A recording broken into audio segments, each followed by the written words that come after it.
All right, good evening, everyone. It's a special meeting for the City of Daly City, Monday, April 16, 2018. Today's agenda is the review of the proposed budget for fiscal years 2018, 2019, and 2019 to 2020. We will be looking over the Economic and Community Development Department, the Library and Recreation, and Fire. So I think first on the agenda is that we have the Economic and Community Development. Good evening, Honorable Mayor, members of the City Council. Again, please accept my apologies late this evening.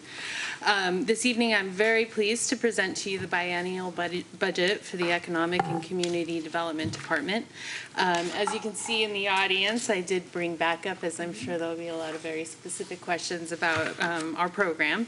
In the audience, we have Michael Van Longhausen, our planning manager, Val Mandapat, our building official, Betsy Zobel, the housing supervisor, and Don Lovell, the code enforcement officer. So our mission statement is to direct activities for the department's divisions and programs to assure orderly growth, responsive service, interdepartmental coordination, economic growth, and fulfillment of the city's long-range objectives. I will probably spend a lot of time on this chart. What I'll be doing is explaining what the divisions do, using the chart as sort of a reference point. But this reflects our staffing for the department. One of the first functions for the department is administration, which is shown on this top portion up here. Right now, administration consists of me, the director, and an administrative assistant. The main functions of administration are to provide support to the various divisions that are on the branches below, as well as support to the Daly City Successor Agency and Housing Development Finance Agency, which are on the wings here. We also negotiate and manage the city and successor agency-owned properties and leases.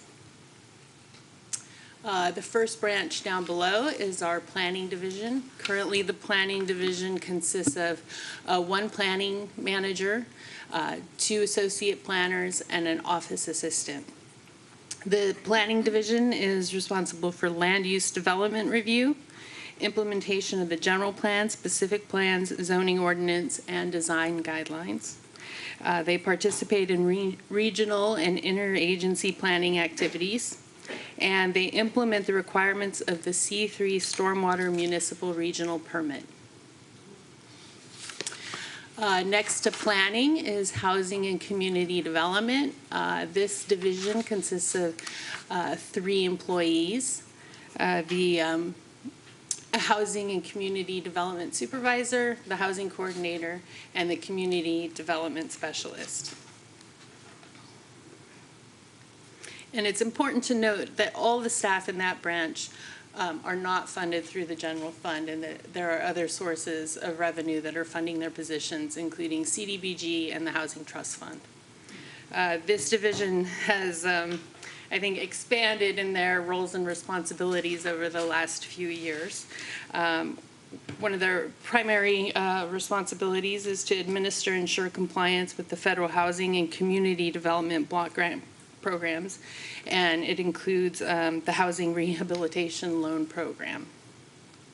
They perform compliance monitoring to ensure the ongoing affordability of deed-restricted units that are in Daly City. They also provide staff support to the Housing Finance Agency. They implement the Affordable Housing Ordinance and program the expenditure of funds that are obtained and deposited in the Housing Trust Fund, as well as set policy and procedures for the implementation of the city's housing program. Our next division is code enforcement. Code enforcement also consists of 4 employees. We have our enforcement officer, enforcement inspector, building inspector, and an office assistant. Code enforcement is responsible for community code enforcement, which includes the enforcement of building codes, zoning violations, and public nuisances. They follow through with enforcement by filing notices of violation, taking properties through our administrative hearing board, as well as ultimately filing liens in very extreme cases. They also coordinate the city's code enforcement task force. There are many times when code enforcement just isn't a zoning or a building issue, but it could be violating the fact that they don't have business licenses or certain fire codes, or even help police with abandoned vehicle issues. So when there's a violation that crosses multiple departments, they would coordinate that effort. And finally, we have the building division, which consists of 9 employees. We have the building official, a building plans engineer. We're proposing, and I'll talk about some of the changes in upcoming slides, 4 building inspectors, a management analyst, a building permit tech, and an office assistant. Our building division is responsible for building plan review, permit issuance, and construction inspection. They also coordinate the building plan check review with the other departments. So we're sort of the entry point for building plan review, but we will coordinate with water, wastewater, public works, fire department to make sure they have an opportunity to review new building plans. They also implement the California Code of Regulations, Title 24, which is all the regulations related to building, plumbing, electrical, and mechanical. And they revise the codes as necessary and make local amendments to those uniform codes that are specific to Daly City. They also administer the construction and demolition recycling program, seeking to divert waste from the landfills in compliance with state law. This is a list of the core services. It's basically a summary of all the tasks that I had and activities that I had identified before, but just wanted to give you a brief summary that you could take a look at. And the City Council had established a series of citywide priorities, including economic development and revenue enhancement, civic engagement, government operations, community civic support, transportation and traffic, and land use. And through development, I think our department touches on all of those.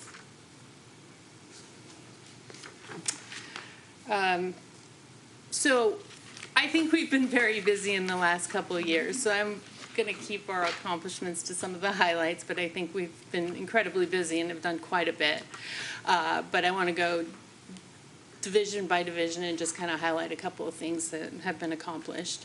In administration, we have successfully negotiated leases for some city-owned buildings, particularly 350 90th Street, which has always had some vacancy. We are at full occupancy now, which is a great source of revenue generation for the city. We continued to keep 271 92nd occupied, renegotiated a lease that's quite long-term, so we know that we have a steady source of income there, as well as negotiating lease terms for the child care facility, which was previously not paying any rent at all. So we've negotiated those leases. We disposed of 2 former redevelopment agency properties in the Bayshore neighborhood that were costing the city to maintain, as well as by disposing of them, providing opportunity for future endeavors from private industry and also an affordable housing project. And as you may remember, just at the last meeting, we entered into exclusive negotiating agreements for 2 former redevelopment agency development sites. So we have 2 sites that are already in negotiations for disposition and development. The planning division was quite busy with the second unit regulations. The state mandated some changes, and so we complied with those and modified our second unit regulations. With that, the city and the planning division amended the zoning ordinance to address front yard paving, residential parking requirements, and residential design guidelines.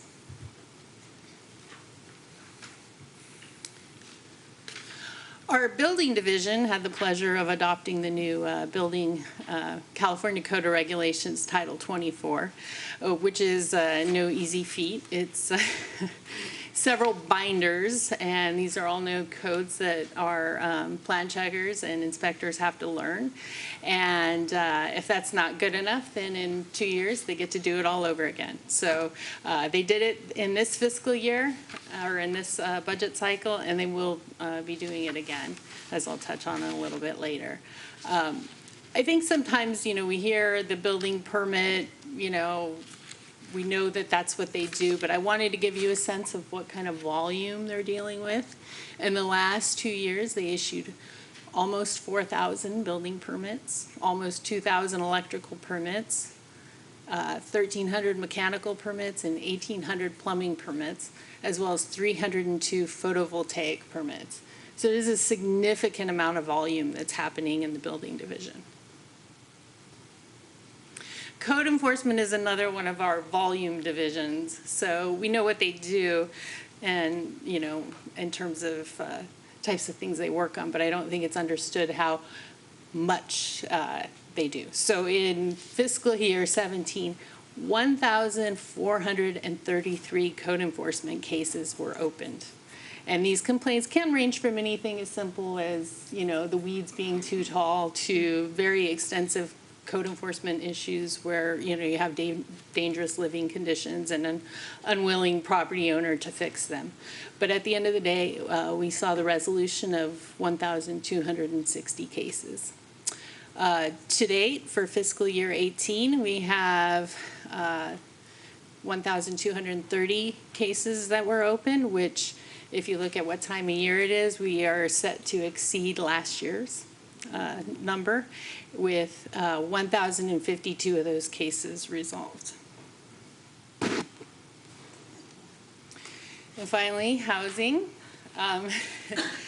Again, they work with the CDBG administration, so they have prepared all the plans that are required and associated with that program, including the 5-year consolidated plan and the comprehensive annual performance and evaluation reports. The council may also recall recently adopting the policy and procedures manual for the BMR housing program. So they completed that. Through implementation of the inclusionary housing ordinance, they collected $2.8 million in affordable housing impact fees, created 23 affordable ownership units with what we expect to be $4.2 million and 14 units in the pipeline. Additionally, with the rental projects, they established and oversaw the development of the deed restrictions for 256 affordable residential units that are either recently completed or currently under construction. Can I ask a question? Mm-hmm. How much do we have in that housing trust fund? I'm going to have a slide that. Actually, there's some incorrect information in the slide, but as of right now, we have $3.8 million available for housing projects. So there's a certain amount of the housing trust fund that we set aside for staff. Okay. Again, I mentioned that our housing Right. staff is partly paid for through the housing trust fund. But we have what we are showing is about $3.8 million available. Okay. We have pipeline projects, but it's difficult could to. you tell me how much we have in total? Because I understand we have $3.8 million that we could use, but how much in total is in the trust fund? Betsy, do you, can you?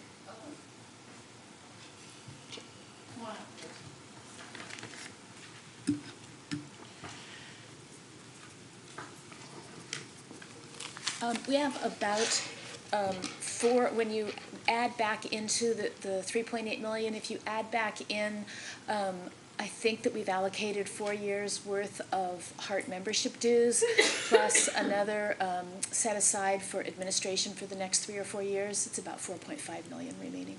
4.5, okay. And then we have some contracted for pipeline, but we don't really count that into the budget going forward because those developments don't have building permits yet, so we don't know when we'll see that. It could be 6 months, it could be a year or longer. Right, correct. So Housing Trust Fund dollars are collected at just prior to building permit issuance. So the impact fees are the impact of the development of market rate housing. So they pay the fee at the time they're about ready to pull the permit to cause the impact.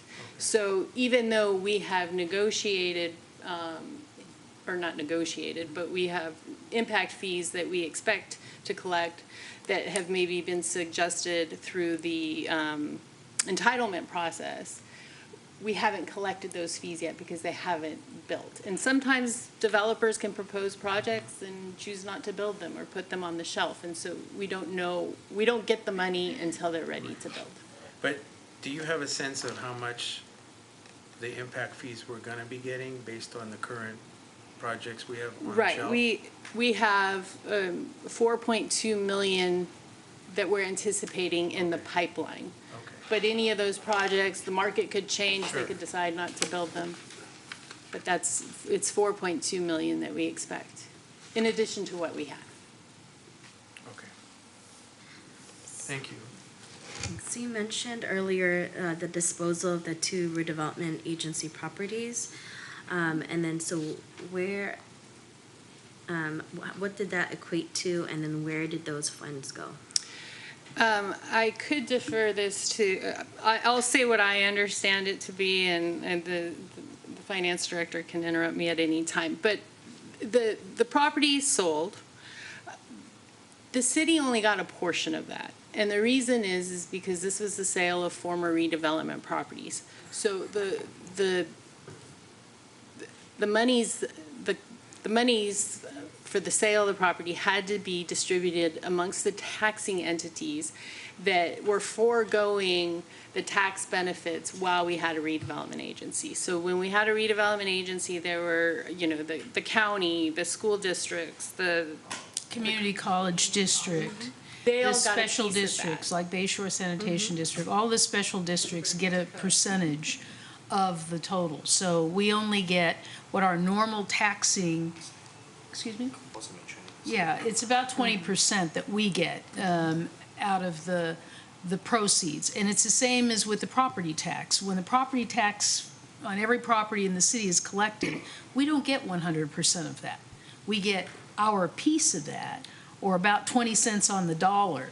That's our about 20% entitlement, and all the rest of it is divided up among all those other taxing entities. During redevelopment, the base was frozen at the time that those redevelopment project areas were established, and then those other taxing agencies throughout the life of the redevelopment projects until that redevelopment went away, they got nothing.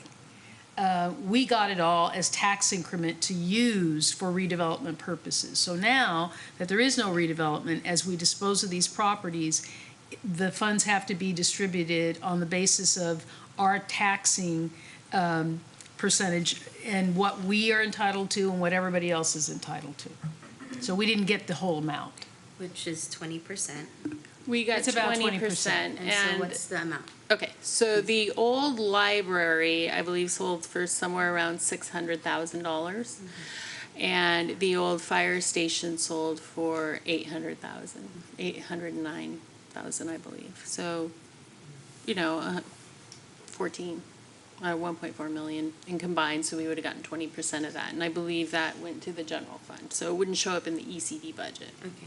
So that one. And the same will be true going forward when the property for a potential hotel site, the property for a potential development at Westlake in Junipero Serra, the property up on the corner of Hillside and Mission Street, when those properties that we have proposed projects on right now that we're negotiating, when and if they're sold, the same thing will happen with those properties. We will not get 100% of the proceeds. It will be divided up among all the taxing agencies. I think before you go on, I'll probably ask the questions that arise as you present. So with code enforcement, you mentioned that in fiscal year At the end, there were about 1,260 cases that were resolved. And then fiscal year to date, there was about 1,052. So with that, what is kind of the forecast that people have been seeing? Is there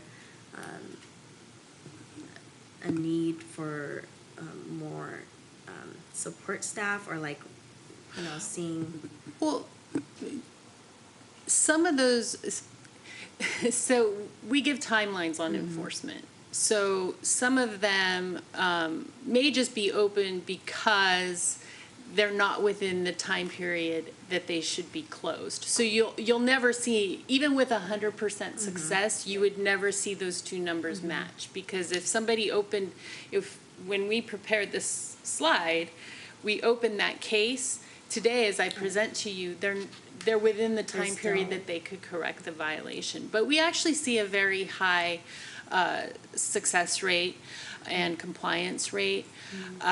We are always looking at our program to see how we can maximize compliance. And so that is, in fact, as we go to a goal and objective, is to constantly be reevaluating our program to determine if there are things that we can do to increase compliance.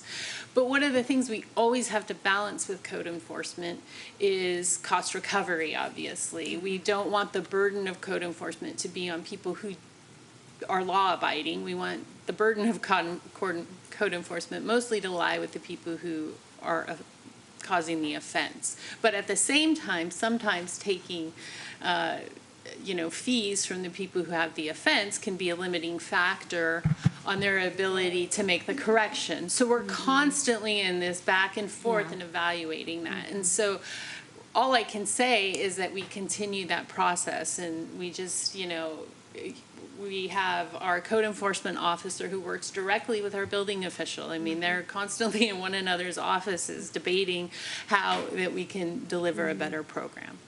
And the ones that are not eventually resolved are the ones that come to us. Like Correct. liens or some other action that the council, so we don't see very many of those at all. So Right. that means eventually, Right. pretty much everything's resolved. What'll happen is if we're not getting compliance, the first step is to file a notice of violation so that immediately there's a mark on the property, so that if there's going to be a property transaction, it'll show up so that when somebody buys the property, they know there's a violation that exists.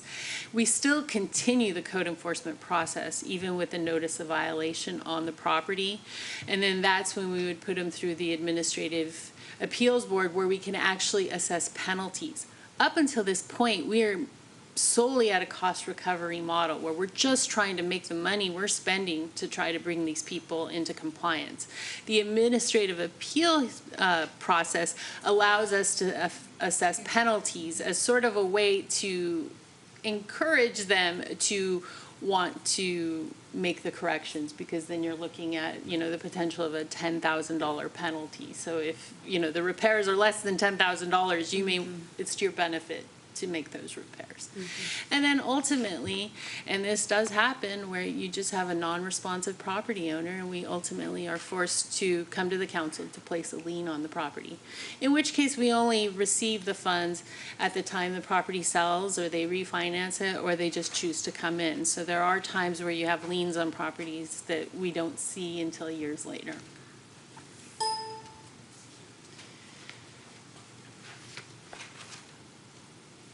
So, obviously for moving forward, we want to maintain the same, level of service quality or improve, but we do have a series of goals and objectives per division.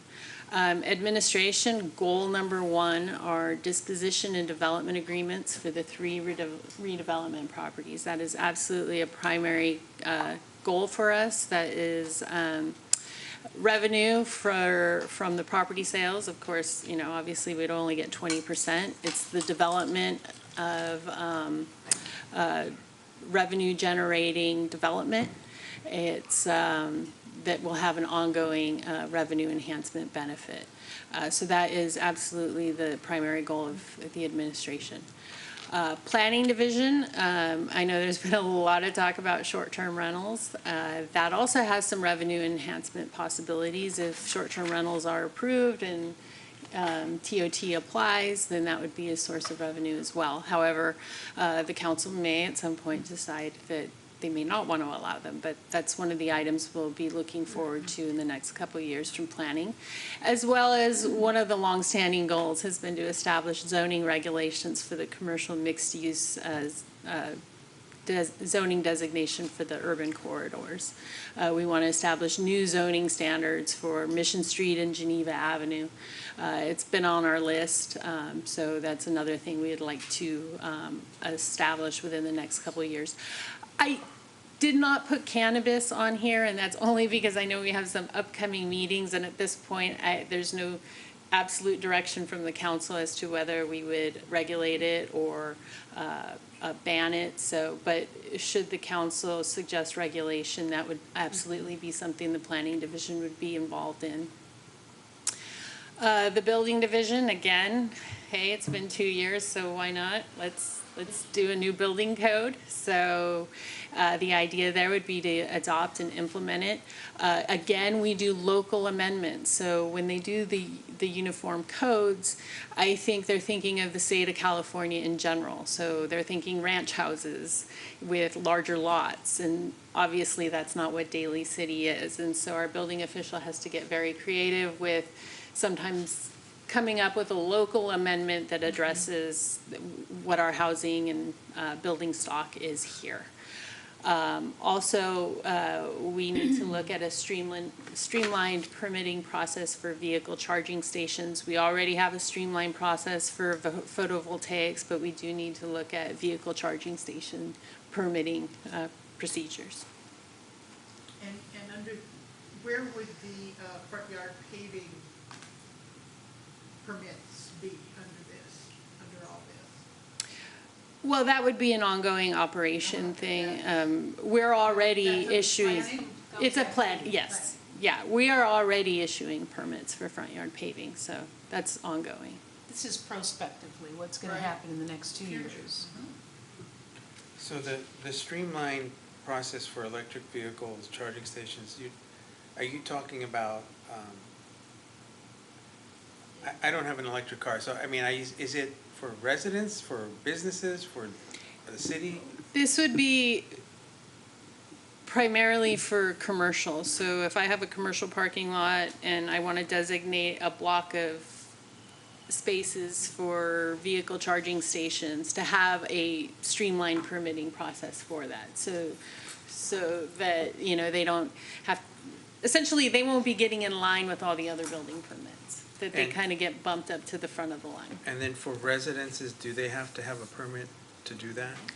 I can let Val respond to that specifically, but my understanding is that many of the vehicles use standard outlets, in which case they would need an electrical permit if they're upgrading their system or adding something beyond what is your standard 120 or 240. But if Val wants to respond more specifically, Yeah. it's available.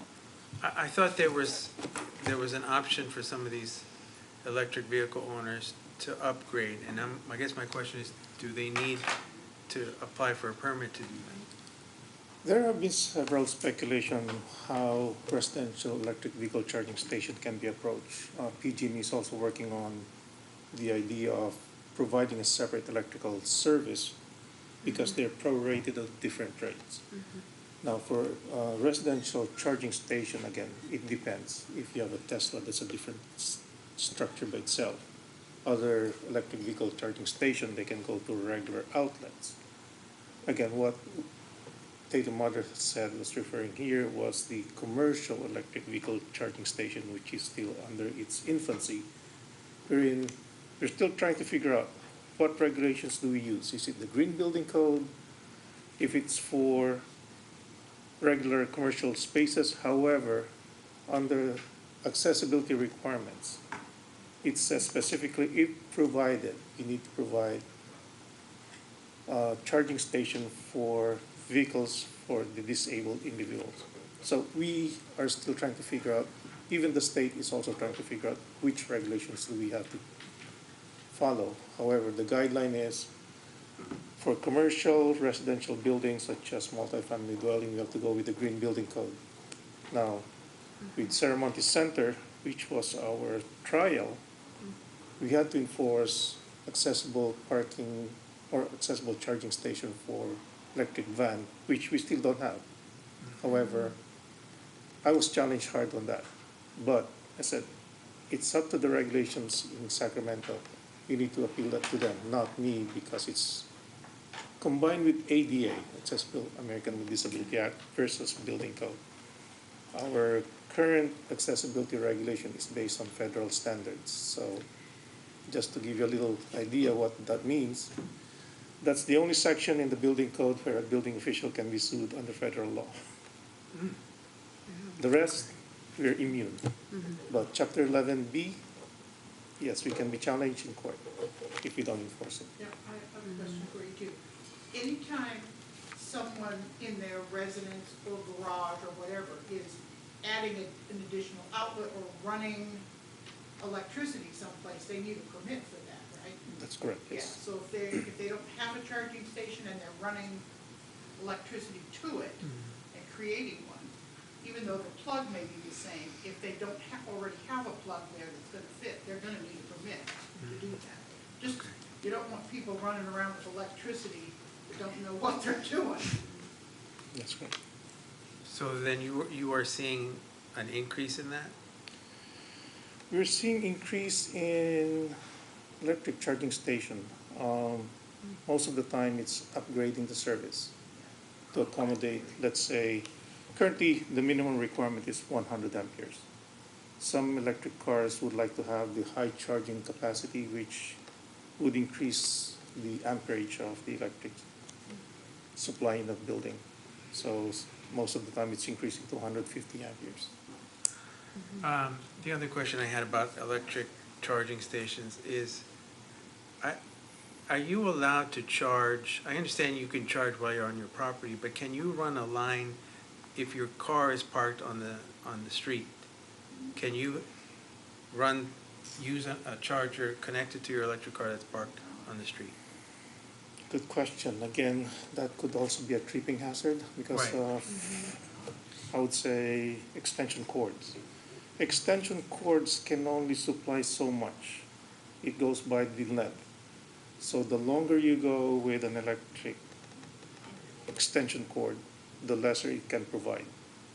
So I do not recommend it, especially with some of the newer electric vehicles electric vehicles. They will require a high-speed electric charging mechanism, not just maintaining it to an overnight capacity. Yeah, but is it a citable offense where you can get code enforcement to be involved in that? Extension cords can be used as a temporary power supply overnight, 1 hour, 2 hours, 3 hours. As long as after the use, it's taken out from the location where you're charging or providing a power supply. I would assume that there would also be a ADA problem, someone having to run the wheelchair over a cord. You can't be having a cord across the sidewalk. I'm an old lady that walks with a cane. I'd go down in a flash. Correct, there could be, if they're running it over the city right away, that could be an encroachment. Again, to answer your question, if you are on a driveway, maybe yes. I Yeah. don't think there's a violation. Okay. But if you're on a public right-of-way, crossing a sidewalk, Yeah. there can be many things that could happen. And then the other question I had is when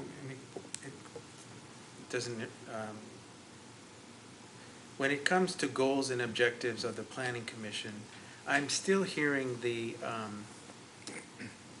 and I don't know if this is true, but I'm still hearing the complaint that some developers or contractors don't want to come to Daly City because of the overly burdensome permit process.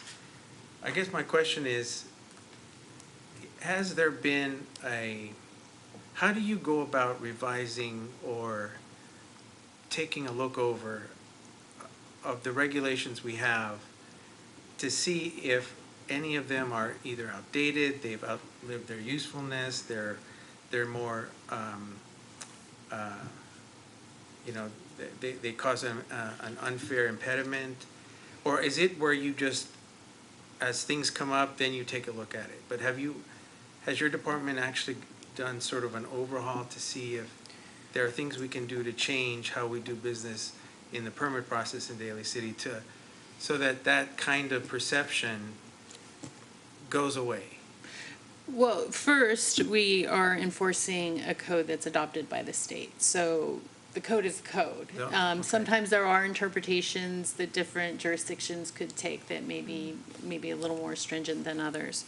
I would say that the building division's probably first hurdle is staffing and volume of work. And so one of the primary complaints first is that the amount of time it takes to review the plans.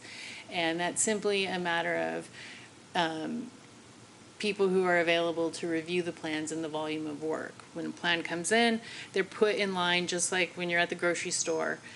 You know, you get in line with the rest of the other customers based on when you come in to buy your groceries. It's the same with building permits. We do, and I know Val has, if we start to see a plan checks, I believe at the third submittal, Val does review plans, but he's not the only plan reviewer. He oversees the division. If he sees that a plan has come in for the third time, he will do an audit and make sure that the comments and the responses are lining up. So he has sort of implemented that over the past several months. Additionally, complaining about jurisdictions and their interpretation of codes, if you were to go to the meetings with building officials, they will all say they are the hardest city, based on their constituents, the hardest city to get plans approved in. It's just the nature of being a regulator. So there's always got to be that taken into consideration as well. But we are auditing plan checks that kind of go over a certain amount to ensure that the comments that are being provided are appropriate.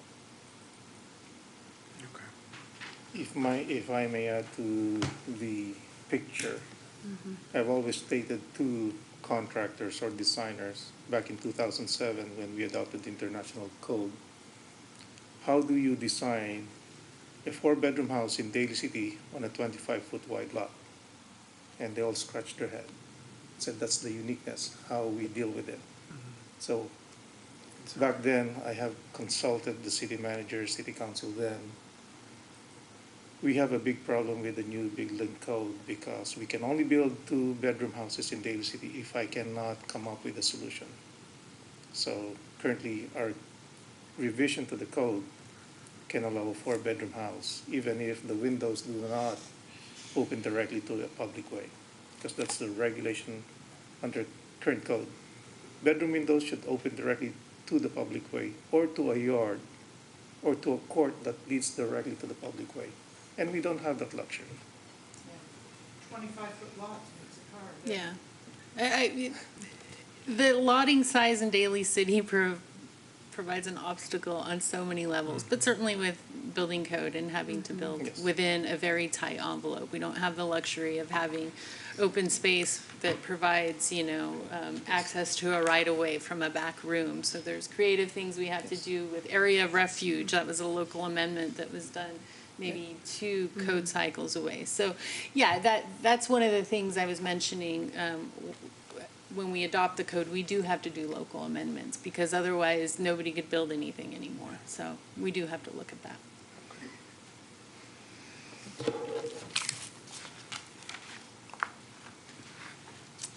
For the code enforcement division, again, code enforcement is really about evaluating the program, a lot of reflection, because again, this is about achieving compliance.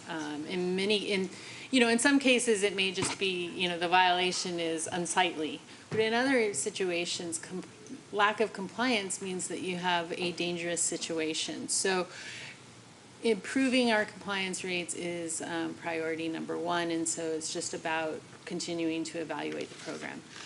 Another program that is also going to be looked at and evaluated is our shopping cart retrieval program. We want to make sure that the program is doing the best it can for the cost, and so that is something that we will be looking at in this budget cycle. For the housing division, the Affordable Housing Committee knows that we are looking at preparing a spending plan for Housing Trust Fund dollars. The goal is to increase the amount of deed-restricted affordable units to the housing stock, and that's either through new development or acquisition. We are also looking at updating the inclusionary housing ordinance. Recent changes in state law suggest that we can indeed require affordable rental units in rental projects, which was previously frowned upon. And so we are doing a study right now to look at the feasibility of doing so, and we will be moving forward with that. Oh, wait, what did I do?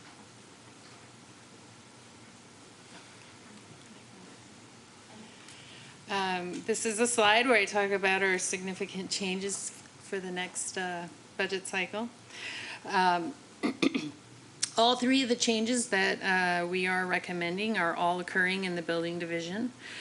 We are proposing to eliminate the senior building inspector position. This position has been vacant for 2 years. However, with that vacancy, we have used salary savings to fund an hourly building inspector to keep up with the demands of the construction activity that the city has seen and that we expect to continue to see. And the reason we want to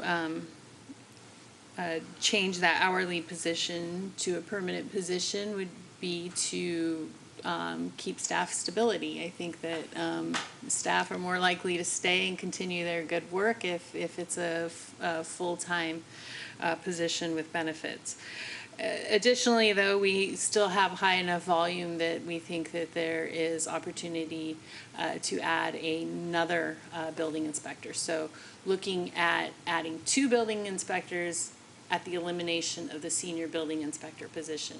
And furthermore, to upgrade the ECD assistant position to a management analyst to get a larger scope of services that this employee could provide in that position, particularly with more administrative related tasks like fee calculations and further streamlining photovoltaic processes, C&D ordinance, things of the like.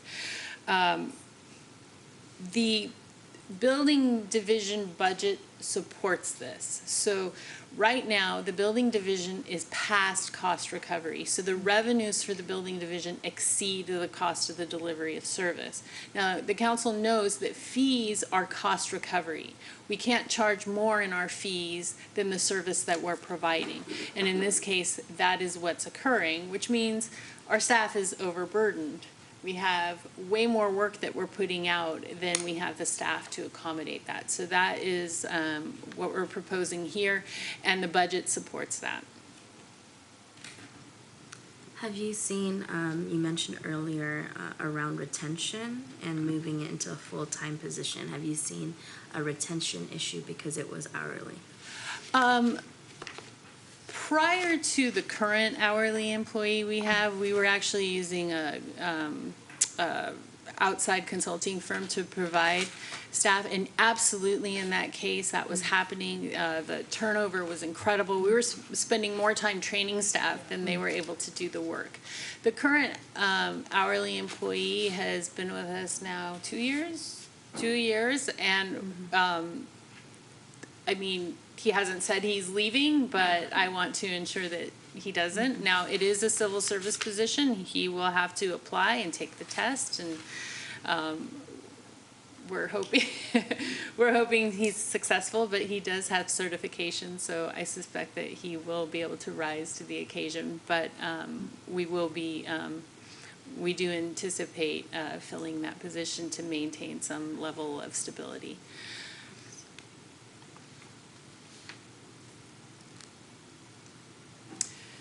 Okay, so this is the budget summary. So I have to admit, when we work on our budgets, I look at it at a very micro way. I look at our individual division budgets.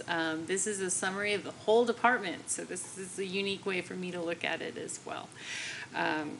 But with that said, as I mentioned, we are looking to increase our staffing, which actually, even though we're adding 2 inspectors, we're eliminating a position, so the net difference is the increase of 1, so going from 21 to 22 employees.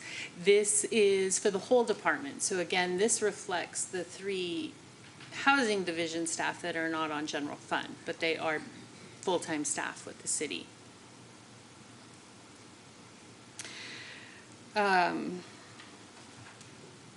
The revenue that we're showing on all these lines reflect the revenue for the entire ECD budget. So the sources for the revenue include fees for building, planning, and code enforcement, and CDBG. So that's what's reflected in the revenue lines. In 2017, the first column actual, you can see that the revenue is quite high. And in looking at deposits into this account, that is reflective of the construction activity that we had seen in that year. That was a banner year for us. We also received a sizable housing impact fee as well, and that explains the bump for last fiscal year. The lines below reflect the expenditures for all funds, so that's going to be general fund and a few other ones that you'll see a summary of on the next slide. Salaries and benefits, I think, are pretty self-explanatory. You can see that they're going up. That's going to reflect both the salary increases that were approved by council and the addition of 1 employee. Services and supplies, that's going to include your discretionary spending. That's office supplies, professional and contractual services, advertising, those sorts of things. We were budgeted for $609,000 this year, but in the next couple of fiscal years, we will probably actually see a drop in that. If we can add new building staff, we may see a drop in our reliance on outside plan checkers and that sort of thing. The other charges include memberships, travel and meetings, education, and it also includes the city's rehab loan program, loan disbursements. Well, no, so I'm sure you're seeing some very notable differences based on the year. The 2017 expenditure is quite abnormally high. This one's related to the former RDA. So the former RDA, the redevelopment agency, is anticipating the repayment of the loan to the city of $4.6 million.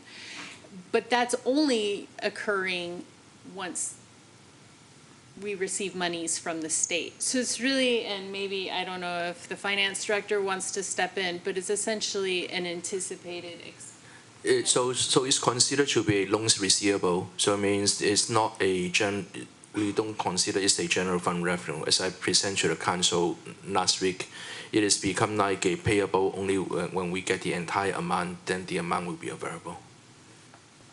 Okay, I'm not getting it, because it's here as an expenditure. It is booked in the book as a like expenditure because it's like a loans receivable, so we have to expand that. Then we have to like book that as a like receivable. Regarding the 6.4, part of that 6 million is earmarked for the fiscal year 2019 for the future affordable housing project. So that's why you see a like a 6 million jump in fiscal year 2019. Yeah, and I was referencing this earlier. And I mentioned we have 3.8 million, so we would anticipate the expenditure of 3.8 million. Should we receive more money, we would spend it, but in no case would housing trust fund expenditures exceed what we have. So the number in that column will reflect what we actually ultimately will spend our money on. But at this point in time, we have 3.8 million of housing trust fund dollars. And so we anticipate over time that this other charges category will be kind of up and down, depending on what we get. Yeah. And then if there's a big project that we're gonna spend it on, then, Right. Well, in addition to the housing trust fund monies, what we also do is we anticipate the full expenditure of CDBG and home funds as well. And we anticipate that we do it in the first year of the budget cycle. And then if we don't spend it, then we can spend it the following year as well. But we sort of identify it as using the money. But as you can see, in between those two crazy numbers, we're about $500,000 a year for the entire department for other charges. And again, that's, your professional service, that's your travel and meetings, education, and our rehab program, which are more constant. Debt service reflects the repayment of the Bayshore Community Center loan. So that number is our payment, reflecting our payment schedule. That's the only debt service we have. I believe we will pay it off in 2023. So you'll see this budget cycle and next budget cycle, and ultimately we will be paying that off. And so the good news about that is, should CDBG funding remain constant, that's money that could get put back into CDBG programs otherwise. But that's a couple budget cycles down the road. And the fixed charges, those reflect the charges that ECD is assessed for vehicles, phones, computer systems, building maintenance. You can see there's slight increases. ECD does not calculate these fees. The finance department does that for us. We have no influence over them, so those are pretty well fixed.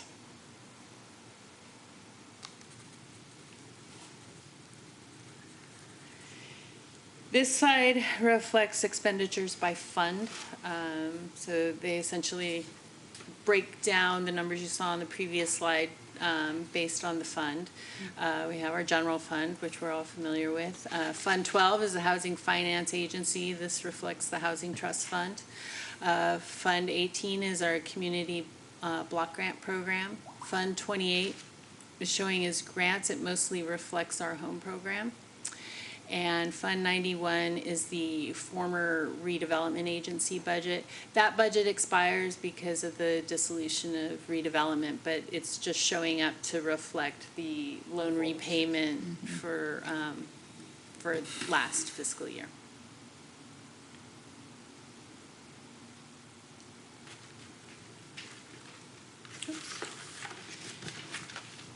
And finally, this is just when you take all the all the expenditures out of just the general fund.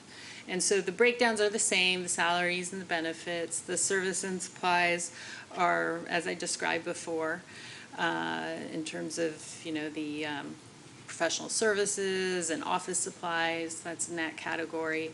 Other charges are membership dues and education, and then of course the fixed charges. As you can see, when you take redevelopment and housing out of the equation, it's a little more stable, a little more constant. So that's what we're left with for the general fund.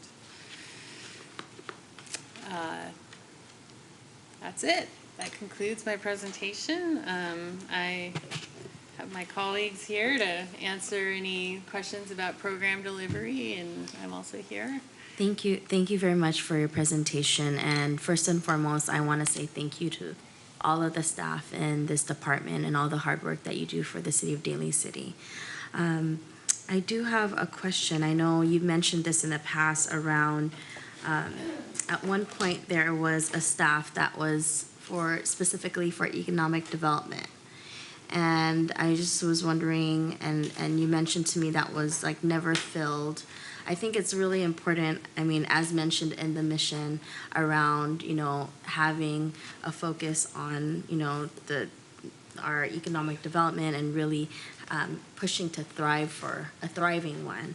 And so can you update me on what happened there and? Well, so economic development in Daly City has changed over time. When I started here, there was the Small Business Center. We had 2 economic development staff. We also had a management analyst and an assistant director. So we had a very robust staff. And with the downturn in the market and how it impacted the city of Daly City, there just wasn't enough revenue for the city to support economic development staff. With all the other services we provide, there's an actual funding source to pay for them. So planning collects fees, building collects fees, code enforcement collects fees, housing gets CDBG and housing trust fund dollars. We don't have a mechanism at this point to pay for economic development. So that's one of the primary reasons it's not a position that's shown as being added to the department.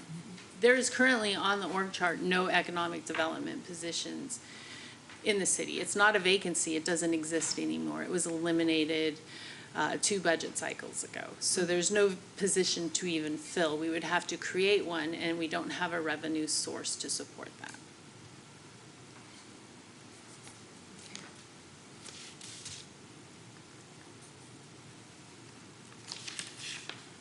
Thank you.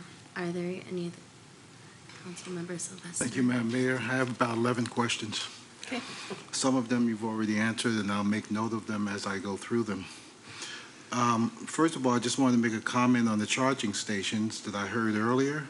I know Policita School has 2 charging stations, and we are concerned about ADA requirements. I think it might be a good idea to reach out to them and find out how they did it and what they did. I don't know if that's already been done. I know the Tesla Corporation is looking for locations, and to my knowledge, there is one coming to Daly City. And they would pay to put them in, and I think it's a way to go, and we should consider outreach. You probably know more about that area than I do. Yes, they have reached out to us. Okay. I'm concerned about, let's see, you mentioned salary of some of the staff for Housing Development Finance Agency and Successor Agency, and on your chart, slide number 13, where it shows some of the budget, can we get a breakdown as to how much of those funds goes towards salary? For instance, CDBG, to my understanding, we just got just a little bit over $1 million, but how much of that was put aside for salaries? I don't see that here. Okay? Well, as we follow up later, I'm just making some notes. I don't need to have an answer. Oh, you don't right want now. it answered Oh, now? if you, well, okay. I mean, we can kind of work through it. Otherwise, I don't know if we'll come to another meeting to answer that question or how we would. Well, maybe a provide you the answer. follow-up memo would be So is the great. question that you'd like to know the breakdown on all of those or just on CDBG? Because we can pull that up pretty Right. quickly. CDBG and Housing Finance Trust Funds, I know they come from different sources, but how much, say we got 1.2 from CDBG, out of that 1.2, maybe 110,000 went to salaries. Just those 2. I'm going to have Betsy come up because this Okay. is her bailiwick. I will say that the administrator for our rehab loan program is 100% funded by CDBG. So Betsy's position and our community development specialist are partially CDBG and partially Housing Trust Fund.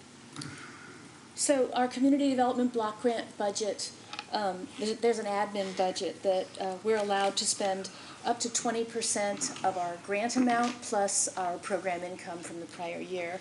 So we budget just approximately this year our budget was $188,000 for admin. Next year we're budgeting $204,000 for admin, of which about is an approximate number? That's good enough for me, Yeah, so okay. that, So of the $200,000 that's budgeted for admin, right.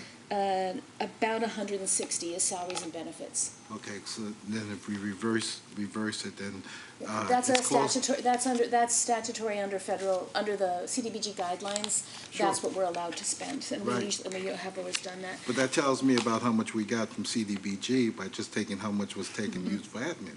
Okay, Yeah, yeah. got it. And then the other parts of the admin budget are for things like education training, office supplies, travel and meetings, consultant services, things of that nature. As for, and then our home funds, we've been getting about 250,000 per year, of which we're allowed to spend 10% on admin. 10%. So if it's 25,000 for 25,000, got admin, it. something like 22 is salary and Got it. benefits.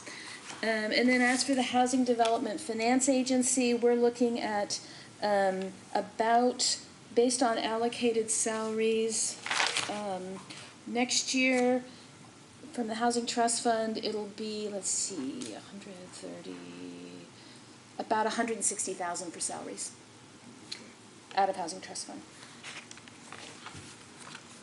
Okay, so if we take the total of all those, that can go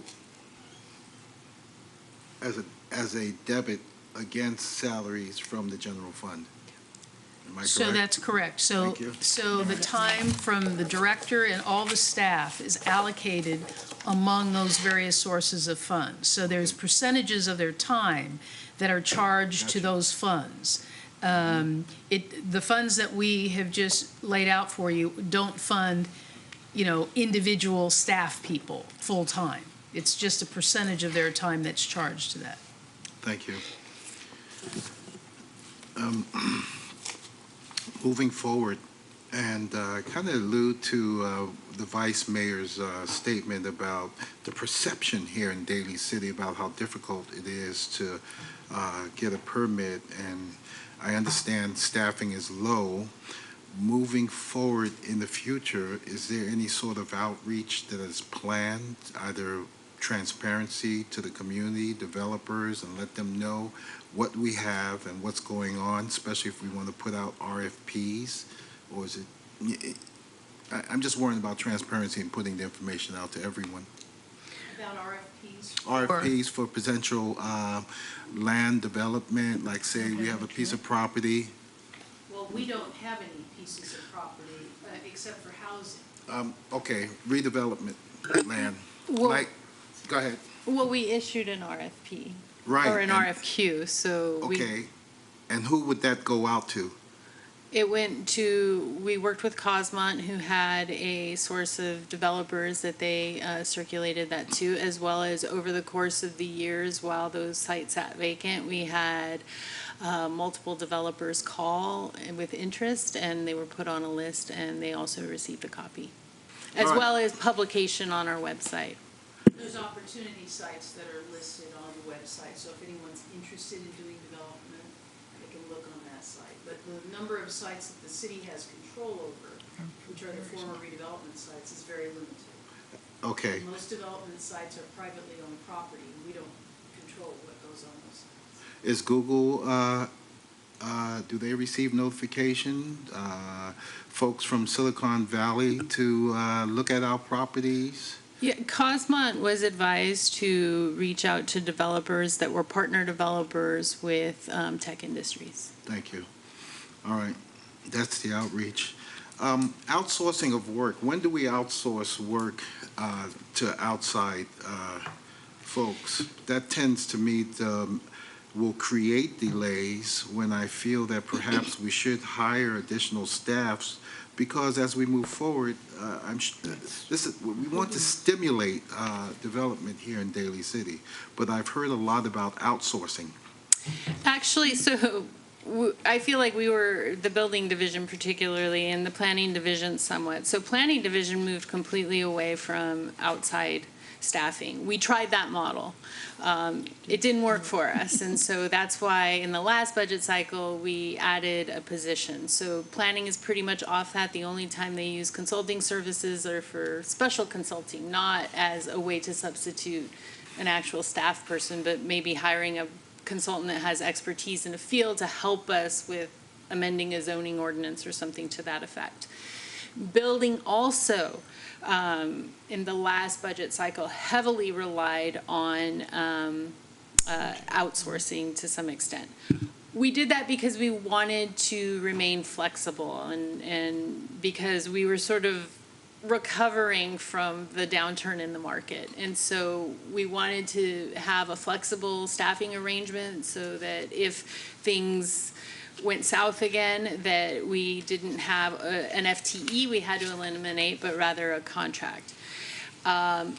We found that that wasn't successful for the building division, and actually it was in the last budget cycle that we sort of moved off of our reliance on outside plan checkers, and we added the senior building inspector. We had difficulty recruiting for that position, and that's why we're looking to add 2 building inspectors. We do see absolutely the value of committed Daly City staff reviewing Daly City building applications.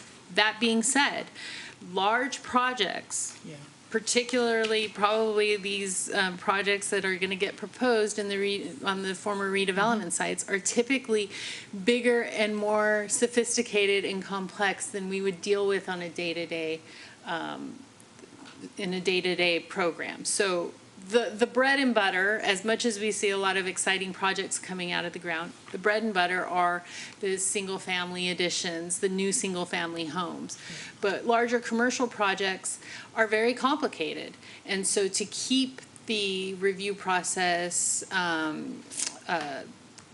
more expedited, we still will probably use outside plan checkers in that case. But they're reviewing, they have a fuller staff of expertise that can be assigned to that project. One of the challenges we've had, and it's not just a challenge Daly City had, but it's a challenge the whole Bay Area has had, and probably the state, with this upturn in the economy that we had. Everybody was building at the same time in every jurisdiction. So when we were out using outside plan checkers, so was everybody else. So we were in line with not just the individual projects within our city were they in line, but they were in line with projects that were coming in from other cities. So there was a challenge there. I think things are stabilizing, and I think we're going to be more judicious in what goes out. Again, it'll be the larger, more complex projects, but we intend to keep the bread and butter type projects in-house. And we believe that by adding 2 building inspectors that we will have a better capability of reviewing projects in-house and in a more timely manner. Thank you. Which leads me to, through your conversation, to slide number 11 pertaining to the elimination of the senior building inspector position. And I'm looking at your org chart here, and you said that's coming from under the building as per slide number 3, and I don't see a senior building inspector listed there. Right. The org chart is reflecting what we're proposing, not what we have. Okay, but I heard earlier that we did have in the budget for a senior building inspector, and now that's going to be eliminated? Right, so, It'll be upgraded, but the right? organization chart that is presented to you is what we're proposing to do. So it's not showing eliminations, it's showing what we are asking for. Okay, thank So, you. So Yeah, you're taking that person's hourly, has been hourly, right? right, but as an so- inspector. So, Right, and now so they're coming on today, if we were to look, full-time, regular employee. if we were to look at today's organizational chart, we would have 2 building inspectors and a spot for a senior building inspector. So then and then the hourly inspectors don't show up on org charts. They Right. show up in salary costs, Right. but they don't show up on org charts. So we then would go from 2 building inspectors to 4, even though right now, functionally speaking, we have 3. So they would report to the chief building division supervisor, to which we do have that position at this time. Yes, that would be Mr. Mandapat. Thank you. JDU's permits and requirements. I know in Daly City with the building going on 25-foot lots, folks are resorting to the building of additional units, like say in their backyard. are we looking into the maximum? Say somebody wants to build a 3-story building in the back of their backyard. Are we looking to try to offset this in the future? Yeah, that's actually an interesting point. So historically, for 2 reasons. One, cheap building costs. So secondary units were typically provided within the building shell. So they would convert a portion of the garage level of their home to an additional dwelling unit. Also, with that, our zoning ordinance, the city zoning ordinance, up until recently, said that any accessory structures on an R1 zoned lot could not be used for habitation purposes.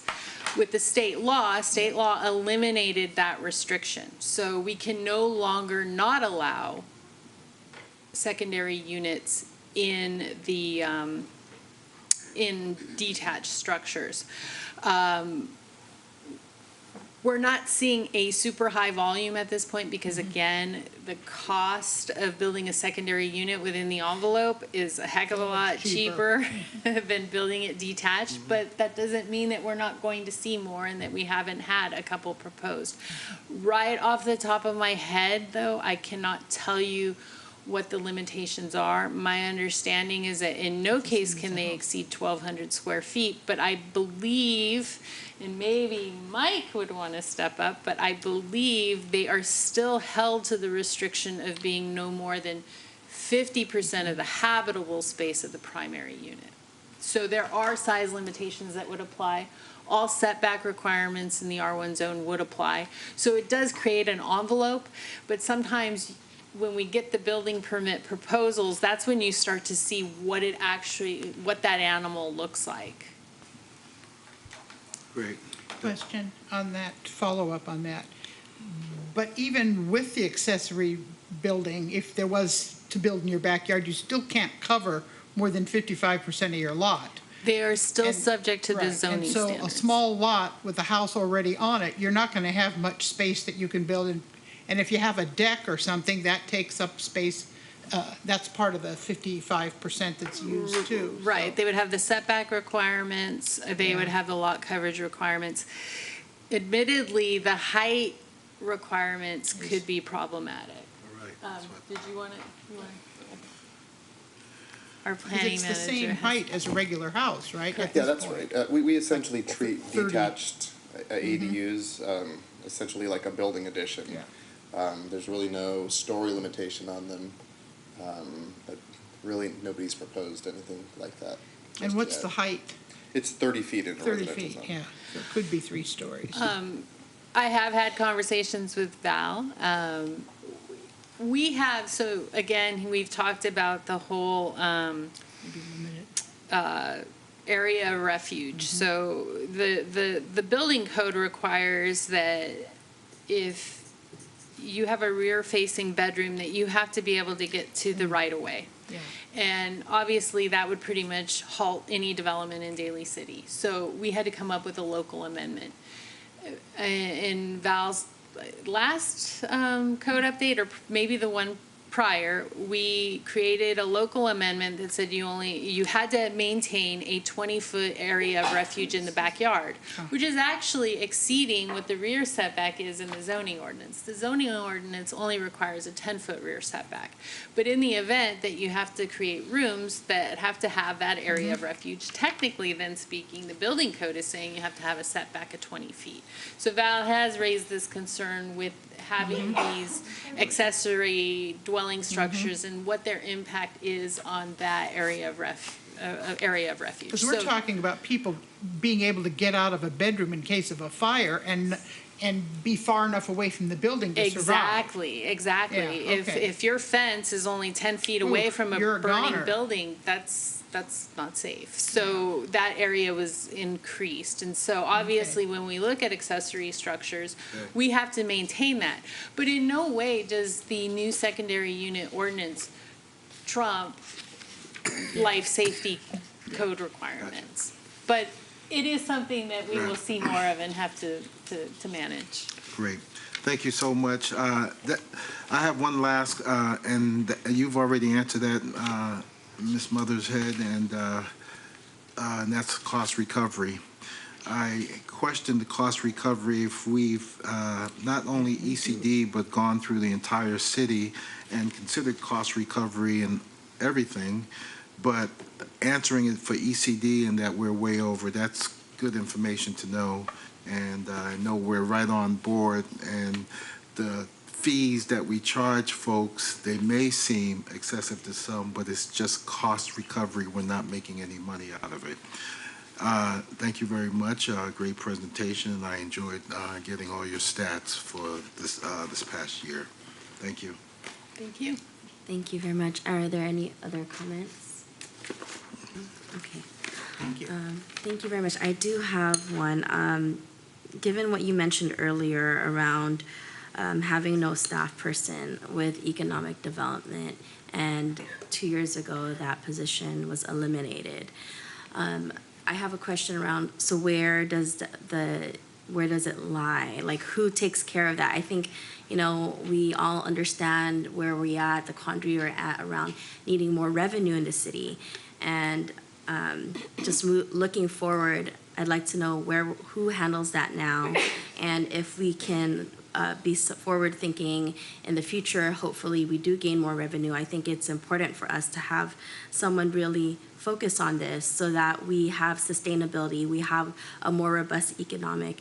I understand staff is doing as much as they can, but I think we need to kind of have that role. Right, and that's understood. Currently, so for example, probably the biggest economic development activity we will be doing in this budget cycle will be the negotiation of the DDAs for our former redevelopment sites.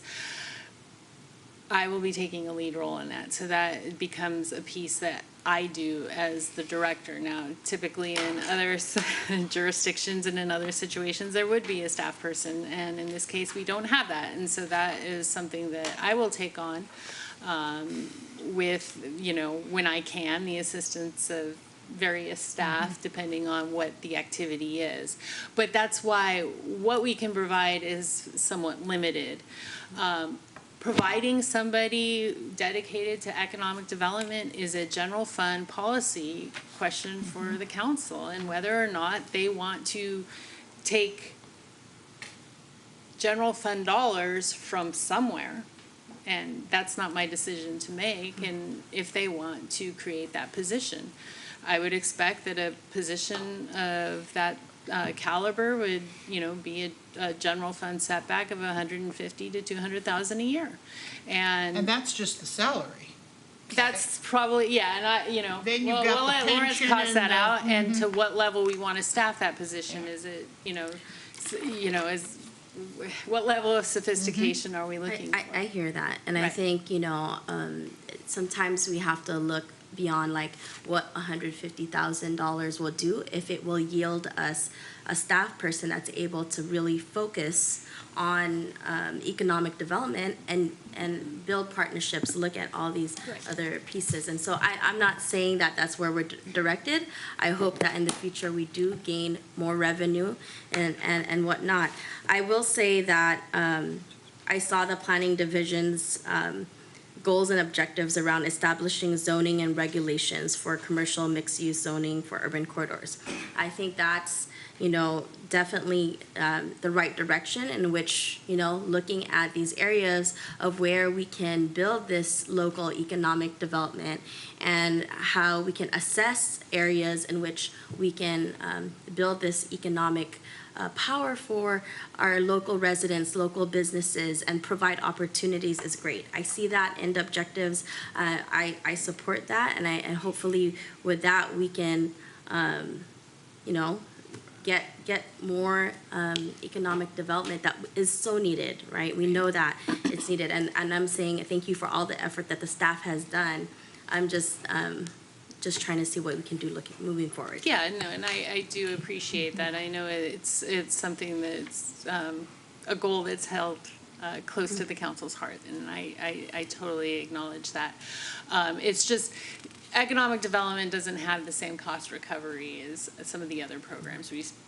But again, it's just a matter of how we pay for it. And again, the council controls the budget, and if that's a council priority, then if there's a source of funds available that they would like to dedicate to something. And maybe it's down the line, hopefully, maybe we're just looking at maybe in the future, if we have maybe the city manager will have some economic background, or maybe it's the assistant city manager that'll have some sort of focus on that. I mean, if it's not hiring someone, I'm just saying we need, more dedication towards this. It's gonna help sustain our city. Right, and that being said as well, again, I don't want to keep saying the same thing over again, but, once we get through the DDA process on the development sites, obviously, I only have so much bandwidth, but once we get through that process, then that means the amount of time I was dedicating to that could then be transitioned into dedicating to other economic development related activities.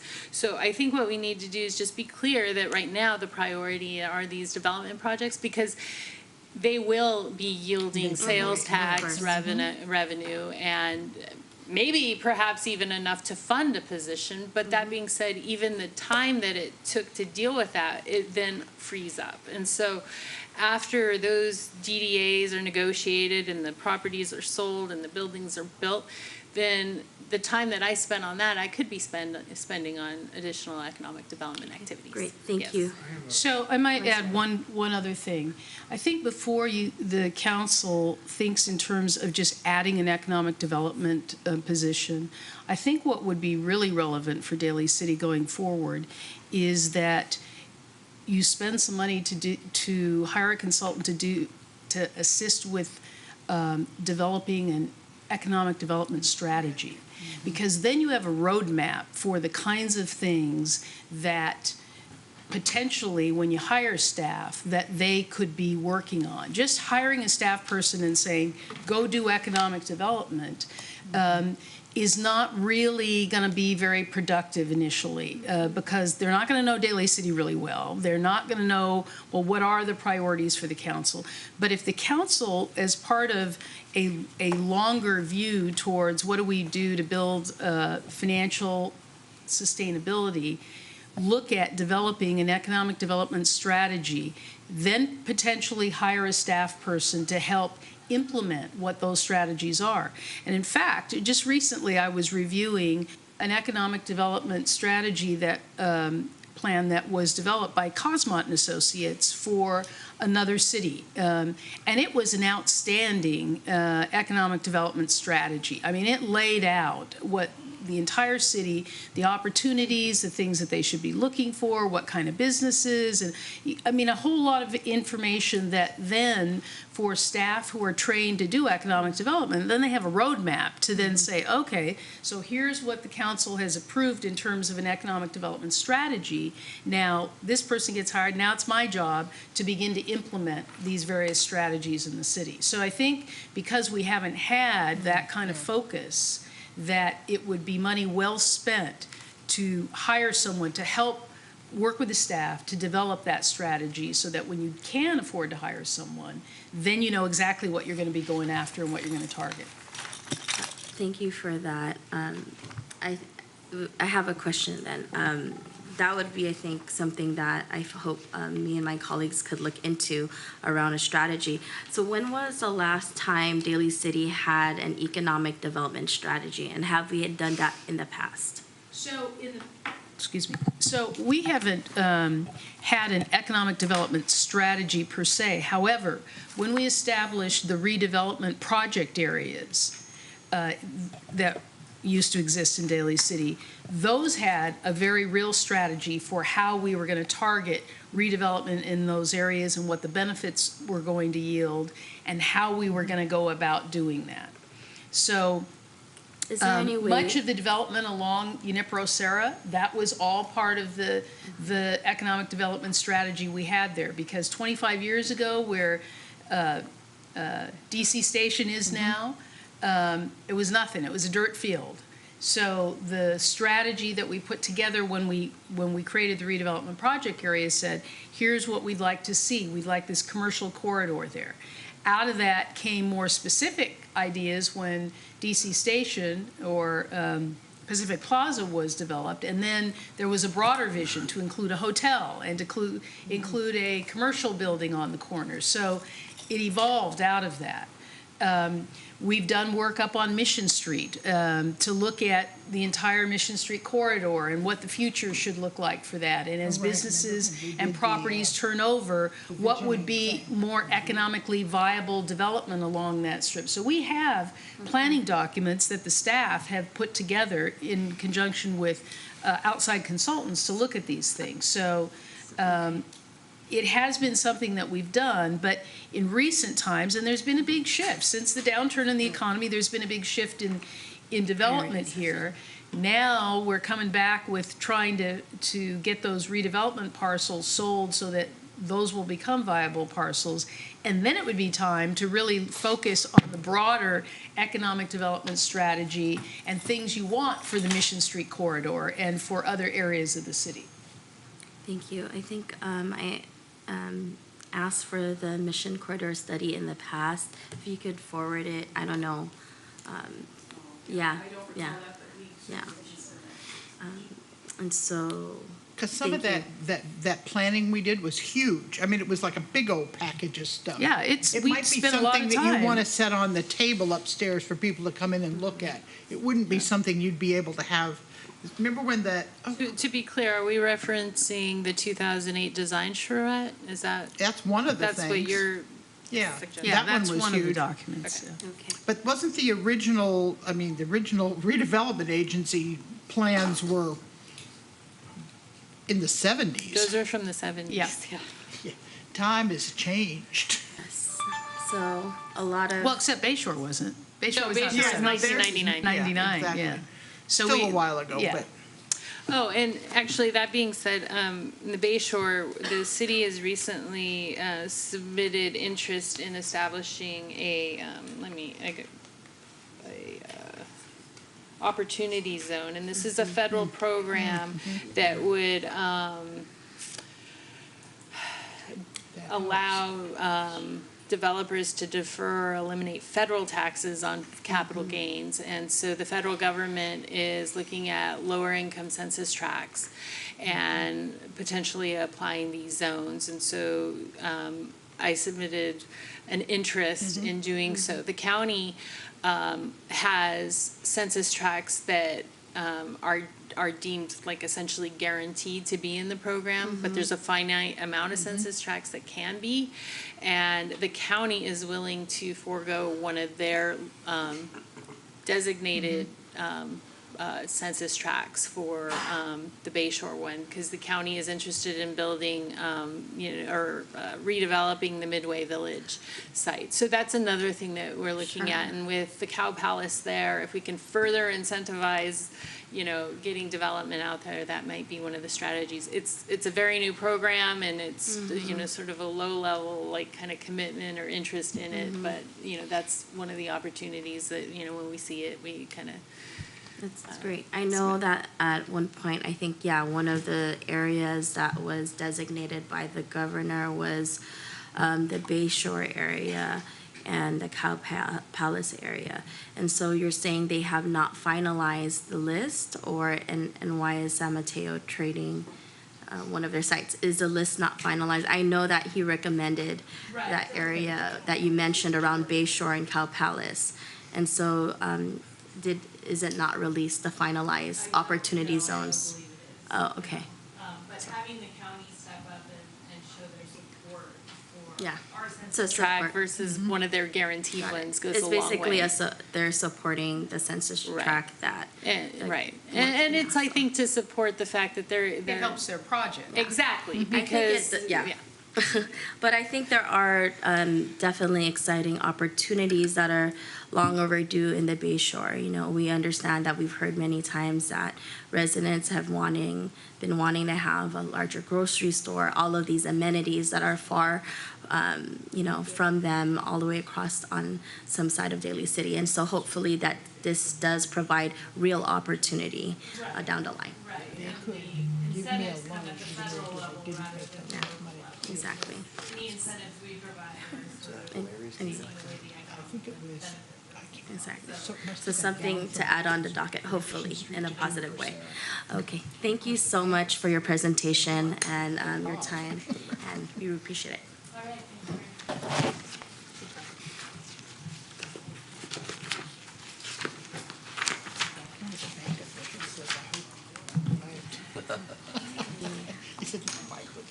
The next presentation is from the Department of Library and Recreation Services.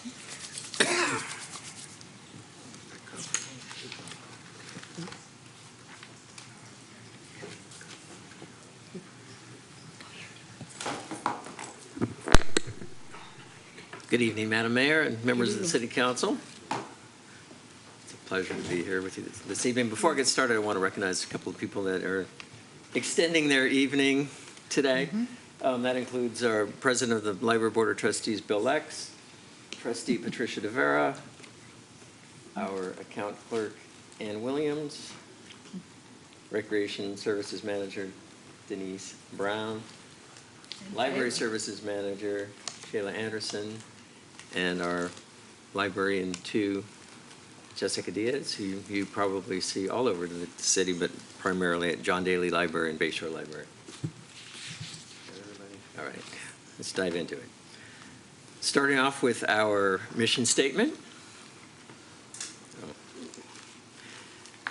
The mission for the Department of Library and Recreation Services is serving our neighborhoods and empowering generations by bringing people together to foster community, lifelong learning, and healthy lifestyles. And we do that with this core of employees. You see our org chart up there. We're divided into three main divisions: the library services, administration, and recreation services. And then within the library and recreation, there's different units. The libraries over the four branches: the Ceremony Main Library, Westlake, John Daly, and Bayshore. And then recreation, we have teens and seniors and athletics and community center breakdowns over there. Among our core services is to promote scholastic achievement. But before we get there, I'm jumping ahead, to promote and foster lifelong learning and personal enrichment. And we should ensure access to information, written materials, digital resources by providing free access to books, videos, and digital and other resources.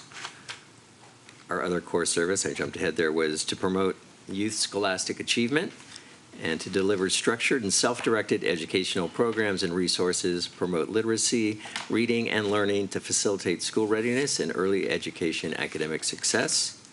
Another one of our core services is to provide leisure, learning, and cultural opportunities which promote play, healthy lifestyles, and community engagement.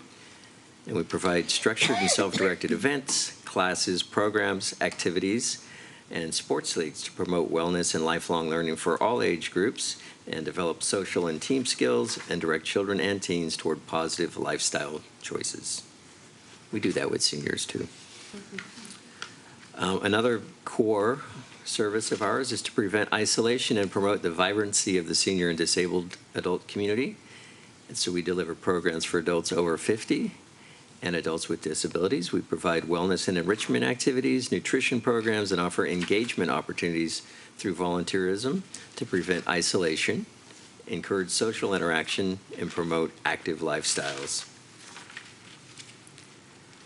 And supporting citywide priorities, one of those is leisure services, and we deliver services to promote adult and family literacy, lifelong learning, personal enrichment, and school readiness at all four libraries.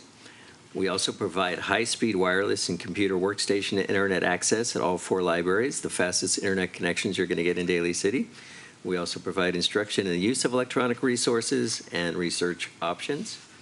And we provide classes, programs, events, and sports leagues to reduce social isolation, promote community building, foster participant wellness, and leisure time play. One of the other citywide priorities that we support is public safety. And we do that by providing programs, volunteer opportunities, and events to facilitate positive relationships and free time activities for the community's youth and teens. And we also provide recreation programs to facilitate interaction among diverse populations in a positive environment to promote understanding and a sense of community. And how do we do this? This is a look at some of the accomplishments we have in the current fiscal year. At Giamona Pool, we continue to offer a whole bunch of programs to serve the community. Swim lessons alone continue to be the primary source of service there, with 1,250 classes offered this fiscal year, with over 6,400 participants, and approximately 80 recreation swim parties at the pool. If you didn't know that, you can, on Saturdays and Sundays, rent the pool out either for a private party or a semi-private party in 2-hour blocks. It's becoming more popular. You see 80 of those this year. That's averaging more than one per weekend. And it's only available on weekends. And we've also had over 15,600 participants that attended recreation or lap swim this year. That continues to be a big activity at the pool. In fact, one that demonstrates that it would be really great if we had a second pool. It's bursting at the seams over there. Among our other accomplishments are special events that we do, and it was a pleasure to see so many of you at our Filipino History Month celebration that we did at Marchbank Park this past year. We had 56 different unique vendors there, 4 food trucks, 11 different performers, 6 MCs. We had 11 sponsors, about a dozen volunteers, in addition to the volunteers who were on the planning committee. And we had arts and crafts throughout the day. We had a beer garden, which is the first time we've ever tried that.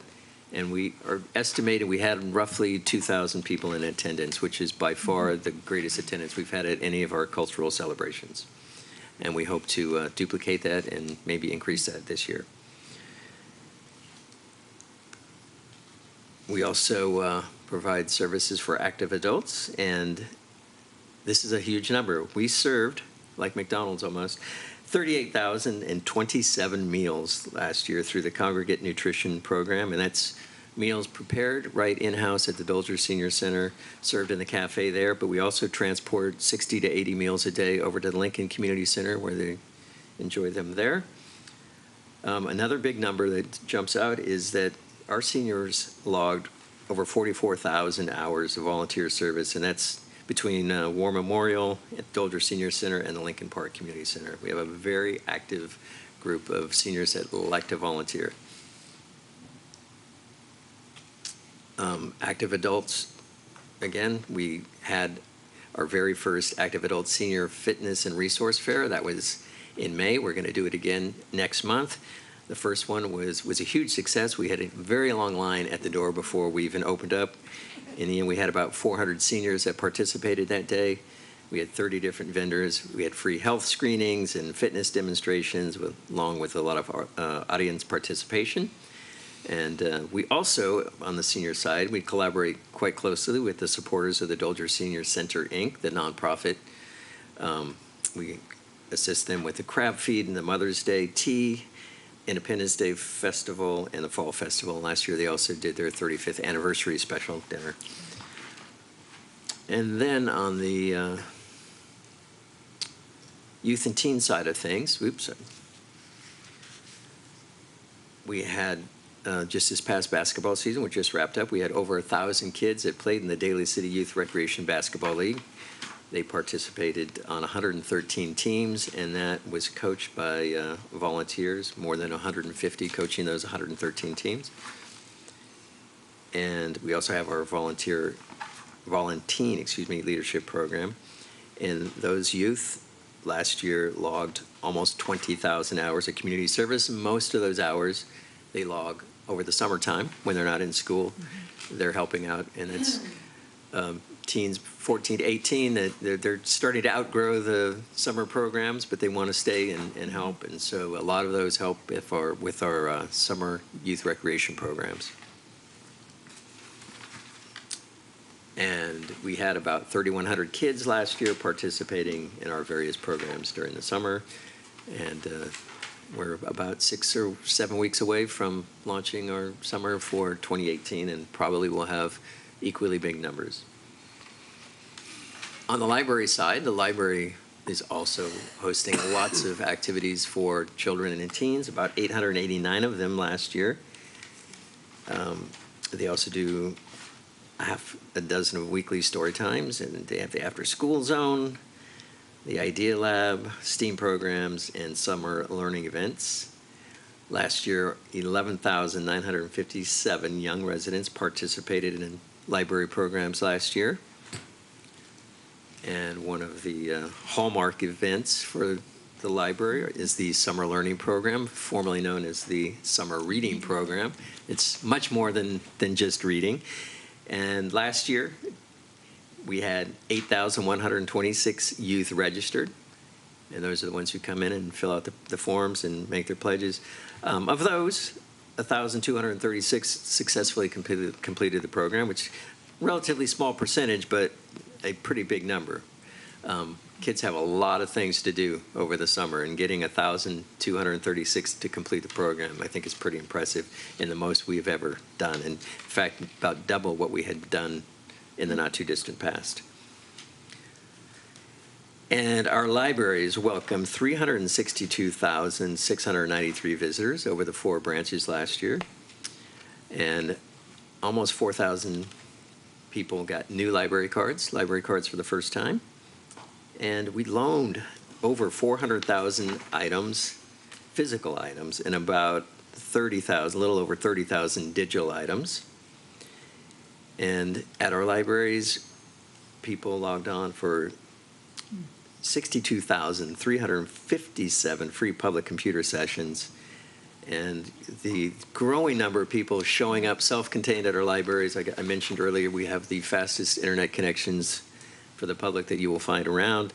And I think 293,760 people would agree with me. That's why they're coming to the library more and more. They're coming with their tablets and their laptops and logging on to the really fast network we offer. The residents use the computers we have in the libraries, too, for all kinds of things, from doing homework this time of year, a lot of job hunters, people looking for housing, and a lot of it, it's a recreation activity, too, keeping up with their friends on Facebook and Instagram and those sorts of email even. So back to the libraries. Now we're shifting into goals and objectives for the coming 2 fiscal years. The library will seek to maintain a diverse collection of printed materials, including books and periodicals in not just English, but also Spanish, Chinese, and Tagalog, while enhancing our growing digital catalog and online subscription services. And we're going to continue supporting the county-wide effort known as the Big Lift that some of you may be familiar with, to provide opportunities to help children read proficiently by the 3rd grade, which has been a big challenge for San Mateo County. Recreation goals and objectives for the coming fiscal years include continuing to offer affordable leisure and recreation programs for Daly City residents, while exploring innovative partnerships, something we're doing more and more to improve efficiencies in delivering activities, services. And another thing we're going to do is program class and facility reservation fees have been reviewed. And in fact, we will be coming to you next month for adjustments in those fees so that we reduce the general fund subsidy as much as we can. Traditionally in Daly City, in most cities, recreation was something that was provided to the youth free. It's a relatively new concept to start charging, but we're happy to say that even with the fees we're charging, we're bursting at the seams, especially over the summer. And as you all know, the concept of the free public library,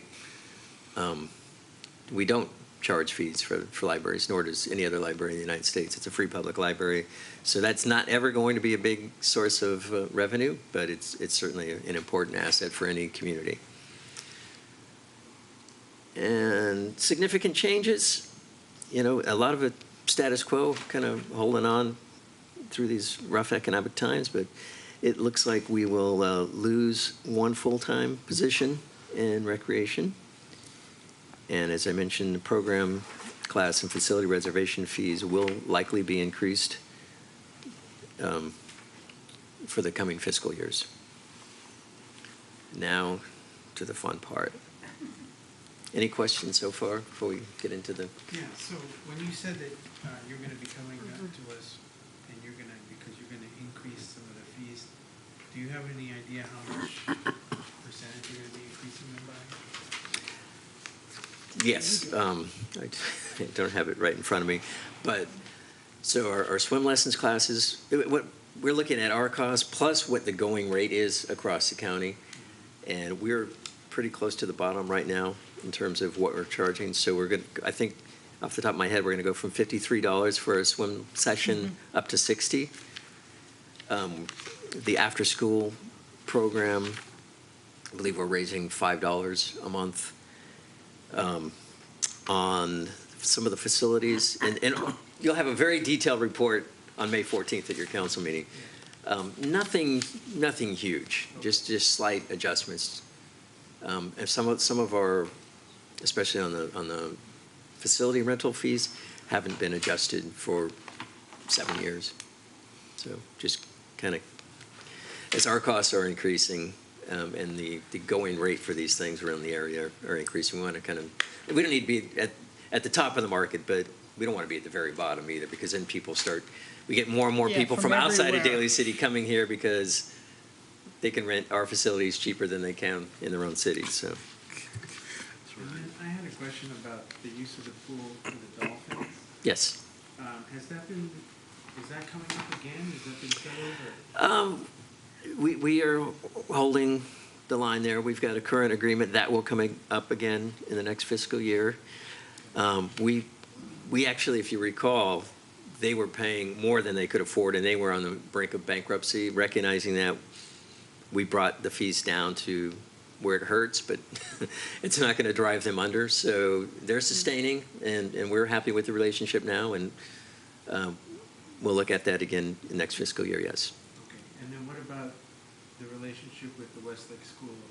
Westlake School Performing Arts license agreement does expire this June, and we'll sit down with them and hopefully increase again, because we'll get to the maintenance costs are really skyrocketing, so they're way below market on that space for square footage. There's not a lot of comparable properties in the Bay Area for something like that, but it's an example of a private for-profit business operating on a fully publicly owned site. And then, I know that DCPLA has contributed a lot to the libraries in particular. Where do most, if you could earmark sort of, where do their funds go to? From Daly City Public Libraries? Yeah. Things, they obviously don't pay for operations, so they've helped us buy things, and even refurbish things like the furniture at Westlake Library. They've had different computer workstations. One of the more current things we're working on is reconfiguration of some of the space at the Westlake Library. Help me out. It's been about 6 years worth of things. Books, materials for sure is a big thing they contribute to. The aquarium? They've helped us find funding to sustain the aquarium and furnishings. Different furnishings, both at Bay Shore, Westlake, and Serramonte. The whole teen center concept, Right. if you've been to the Serramonte Library. And how much do you think they've contributed thus far? In the 6 years, I believe the number is approximately 165,000. So roughly maybe 30,000 a year on average. Does that sound about right? That sounds about right. I'm seeing some heads nodding. Do you know what their targeted goal is for the coming year? I can't speak to that. I don't know that they have. I know one of their set a goals goal. is to increase their membership by Yes, I know. doubling it. Their So new if you haven't president, joined, their new president, Tom join. Nurse, is really go-getter. pushing all of the existing members. If everyone brings in one member or two members, I mean, that they really want to grow the members. So I don't know that they've put a target on the amount of funds they hope to raise. They've kind of flattened out their big fundraising event is the St. Patrick's Day Luncheon they do every year. I know they are planning an event in September. It's got a lot of C's in it. Cars and something in Colma. Crazy about cars. One more time? Crazy about cars. Crazy about cars in Colma. The last I heard, they didn't have a date set, but they were going to do that at the Colma Community Center, and they were hoping to make it a little family activity with a car show and some food trucks, and proceeds from that Okay. obviously go into And then the DCPLA. final question I had is, we had asked this question in the beginning of the budget talks about the grants, the opportunity to get grants. And I know we depend a lot on the DCPLA, but do we have an active, aggressive grant writing process for the library or even also recreation? We certainly pursue grants wherever we can. In fact, at your meeting Monday, you'll be appropriating a grant from the state library, about $8,000. The grants that are out there tend to be on the smaller side. In fact, 8,000 is one of the bigger ones. They tend to be in the $1,000, $2,500 range. And again, for things, not for operations. There isn't a magic, with all of the wealth in the Bay Area, you would think that there would be somebody funding huge capital projects for libraries. There isn't. Way back when, Bill and Melinda Gates Foundation did go on a campaign where they were purchasing computers for libraries, and that was quite a while ago. Bill and Melinda Gates are putting all their money fighting malaria, I believe, or diseases. So no one stepped up to Fill that gap. in the philanthropies. We need another Carnegie. Yeah, I mean there's a lot of money. I thought the Geller Trust was involved in a lot of that giving, no? I think the Gellerts, we get at least $5,000 every year from the Geller Trust. Again, it's nice, we appreciate it, and it's kind of constant, but they're not writing huge grants.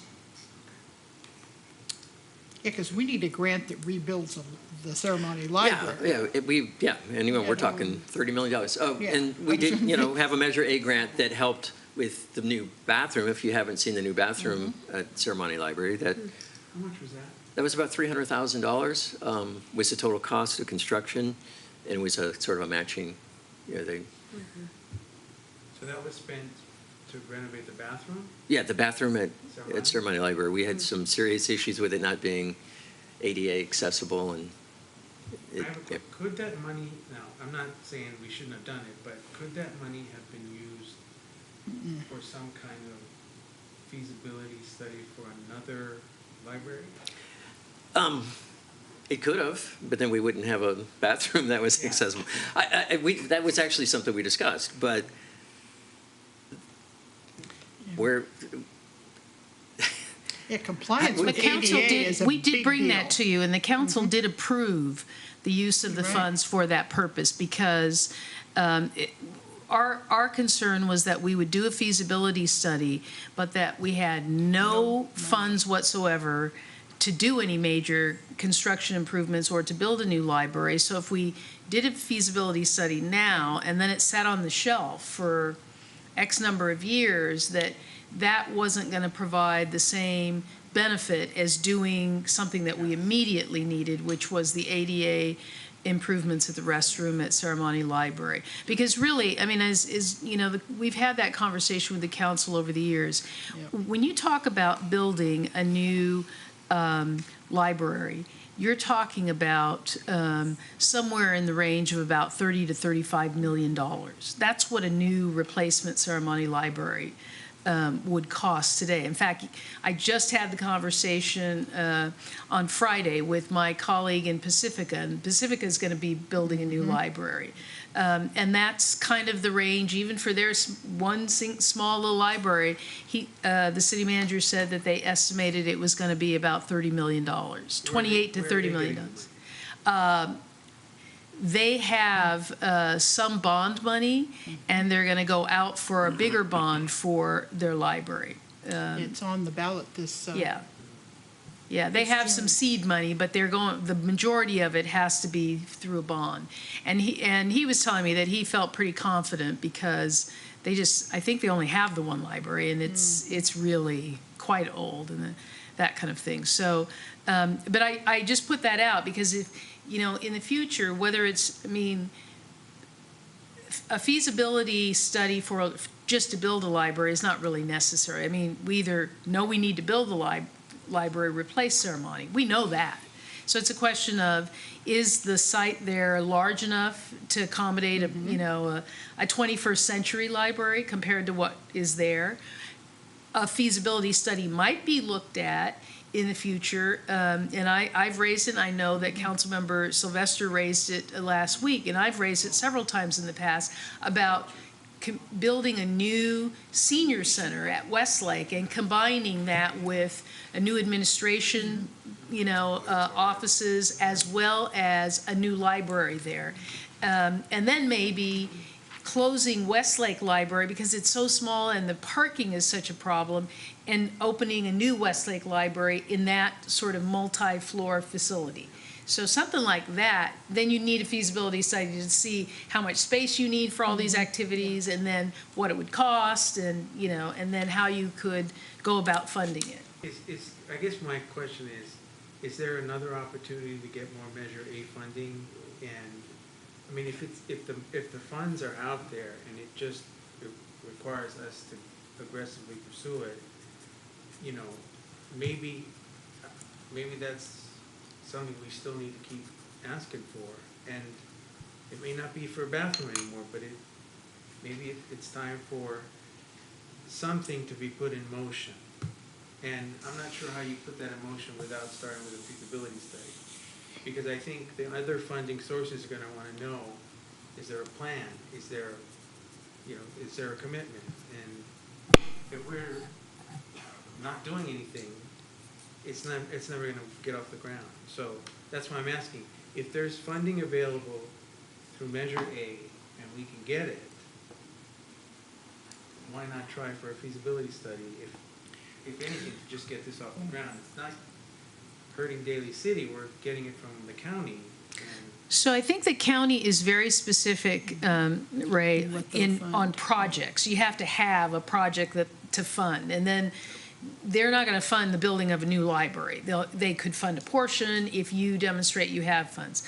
Where we were fortunate initially with the seed money we got for a feasibility study, which then we parlayed into the improvements at Ceremony Library, was from former Supervisor Tissier, who out of her own district fund put together some money and then was able to get a small amount for Measure A to combine with that.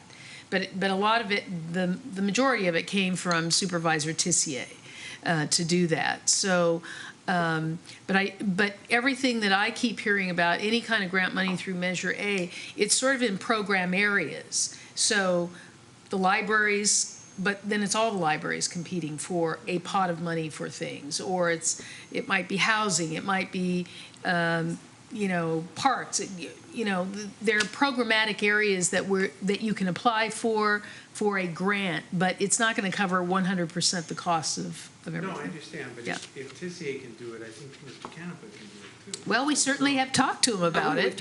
Joseph and I have met with him numerous times. He's more interested in funding needs in some of our recreation facilities. In fact, if you're in my office, you'd see a big old stack of flooring samples. He wants to pay for replacing the floor at Lincoln Community Center. He's expressed interest in upgrading the tennis courts and lighting at Gellert. So those things are on his wish list. We specifically talked about library, and he said he was not interested in putting money into the library. He'd rather put it into some recreation facilities. Well, and in part, I think it was because the former supervisor had focused on the library with the money that she gave. So he wanted to look at something different to help fund. But, in large part, that district money that those supervisors now have accessible for these purposes, it comes from Measure A. So they're getting money from that to allocate in their districts for projects, that are important to the district. So we are getting an allocation in that indirect way.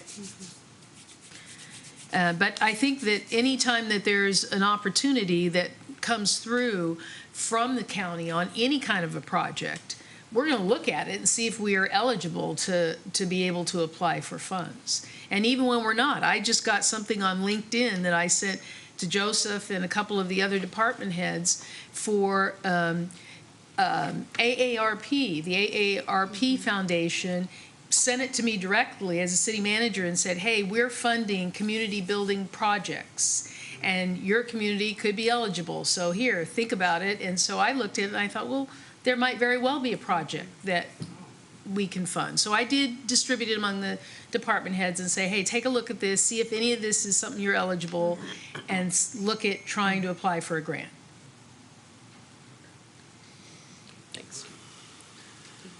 Any other questions? Yeah. Councilmember Sylvester. Oh, boy.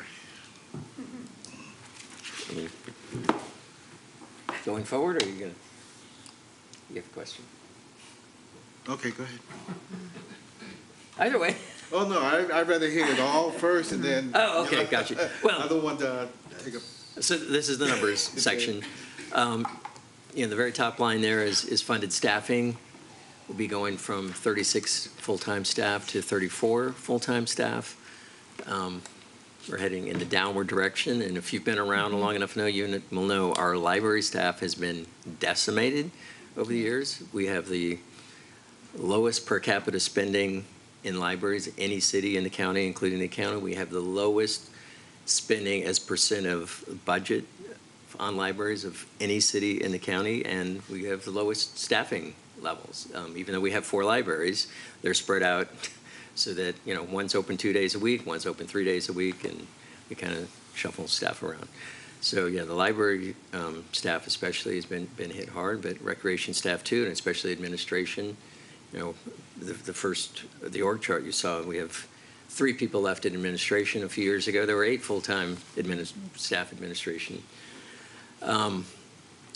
Revenue is not bad. We're at about $4.5 million from last year, and I think we will probably outpace that this year and definitely next year.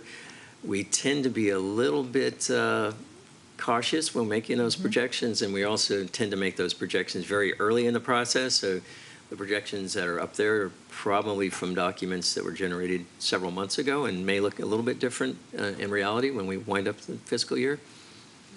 Like every department, we're spending the majority of our funds in salary and benefits, a little over $6.6 million. Services and supplies, $1.5 million. Other charges and capital outlay. The capital outlay, that's essentially, we keep about $10,000 on hand. Our furniture at our different facilities gets used and abused and needs to be replaced on a pretty regular cycle. We spend a fair amount on program costs for all the programs we run. They all require materials, equipment. And then the next biggest charge, salaries and benefits, is 6.6, but our fixed charges come in at about $3.5 million. A huge chunk of that is building maintenance. I think we're at over $2.5 million or so. Just about $2.5 million on building maintenance for the facilities we have. Yeah, that's the same face I make. That's a lot of money. That's a lot of money. For maintenance. And close to $500,000 on information services, and so we have $15,000 in vehicle services charges. We are driving like a 1957 Pontiac. No, we've got a very well-worn. Sell it as a vintage car. Vintage Ford Taurus that I wouldn't want my worst enemy to have to ride in because it's the car we use to deliver meals back and forth, so it smells like rancid food. Yikes. Yeah, we don't have the nicest fleet. That all goes to police and fire. We have a beat-up station wagon and a beat-up Honda Odyssey van that we use to transport stuff around, especially over the summertime. Not people, I hope.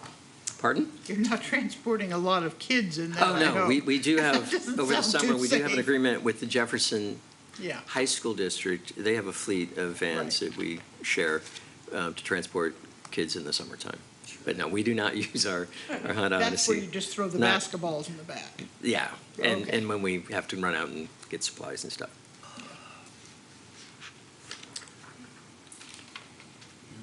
Budget summary by fund, and again, it's the general fund is a combination of library and recreation, so proposed increase from this fiscal year to next fiscal year is rather modest, and the senior center is going to hit the $1 million mark in the coming fiscal year.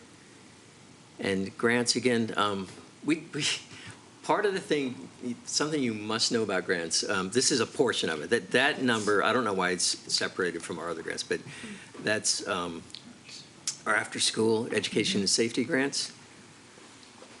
And if you notice, it's going down from 364,000 to 292,000. A little side note on that.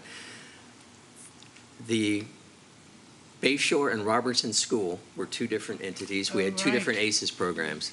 When that school collapsed onto one campus, the state took away one of the grants. No. So, that's a true story. Even though the same kids. We appealed it. We are that's serving the vicious. exact same number of kids, except that we're doing it on one campus, and the state bureaucracy and their red tape will not allow the grant more than what we got. So they actually took money away from that. But what I was going to say on that grant and the congregate nutrition program, which funds the lunch program, that's another 190, almost $200,000. They are incredibly report heavy. So it's not free money. There are monthly reports, there are quarterly reports, there are annual reports that are very labor intensive putting together. Sometimes people forget about that. When there are grants, it's not usually just an outright gift of money. There are restrictions on what it can be used for, and then the reconciling to make sure that literally every penny is spent as it was supposed to be spent. So that's practically a full-time job just with those big grants for the ACES grant and the lunch nutrition grant. The ACES, we're not just running it at Bayshore. We also run it at 4 sites in the Jefferson School District, George Washington School, JFK School, Susan B. Anthony, and M. Pauline Brown. And there's another source of funding for the libraries that a lot of people might not be aware of. The county does give us an outright, I won't call it a grant, but they do fund the libraries to the tune this year of $275,759. And that is because we do offer libraries, whereas Colma and Broadmoor don't. So the county recognizes that, and they help pay so that their residents, of course, we have patrons from all over the area in our libraries. We don't discriminate there. And then I think this is our last slide. It's the general fund, salaries and benefits, without the special funds in there. So services and supplies, capital outlay, again, it's the $10,000 that we use for furniture primarily. And then the $3 million in fixed charges that we're looking at in fiscal year 2020. Okay. And I believe Councilmember Sylvester has some questions. Madam Mayor. No, I just want to say prior to the questions, I want to say thank you to all of the library and recreation staff for all the hard work that you've been doing. So thank you for that. And then I will leave it to my colleague for the questions, and I'll ask mine in a bit. I have to echo Mayor's well wishes and thanks to your staff, Mr. Curran, and the commissioners who are here, and also those who represent the DCPLA. All too often I get many emails of upcoming events. But Mr. Curran, I want to say this was an outstanding presentation. I'm especially impressed as to what our volunteers do for Daly City. That was a big thing I touted last year, over 44,000 volunteer hours. That really means a lot, and as you made mention, it's a way to break that cycle of loneliness. It gets them out and gives them a sense of purpose. That is exactly it. I remember going to one of your lunches. Well, I've been to a couple. I don't miss many meals. And folks from all over come, and I had even asked the city manager, I talked to a few, and where are you from? And they said, well, San Francisco. Yep, And we can't discriminate, and everybody's welcome. To the vice mayor's question about some of the fees going up, I know your commissioners met to discuss fees over in raising some aspect of fees at the Dozier Center. I think bring coffee up from 75 cents to $1 or something like that, but we're still taking a loss. And it goes to your main goal of providing recreation services to everyone. So, you know, if anybody ever had a chance to talk to Mr. Curran on the side, sometimes I'm just in awe because he really knows his stuff. He knows this history of Daly City. So I just wanted to say thank you so much. And you answered my question. I waited to the end, and we still have reduced hours at the library. I wish. So in acknowledging that, Yes. I just asked the finance director to put this slide up that we showed you last week.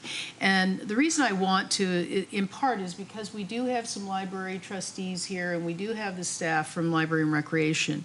And in our proposed budget, you can see that the third most funding in the city is going to Library and Recreation.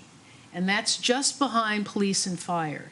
Now, you can see that the amount of funding being allocated between police at nearly 35 million and fire at nearly 20 million, library and recreation is half of that.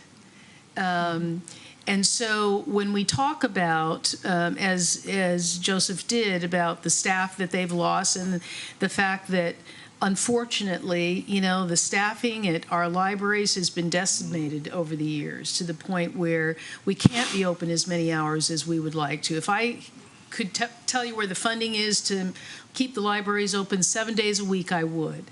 But unfortunately, that's not the case. But it's not because we aren't recognizing something that I've said to the council each and every year when we have budget discussions, and that is public safety is important, but that's not the only thing that makes for quality of life.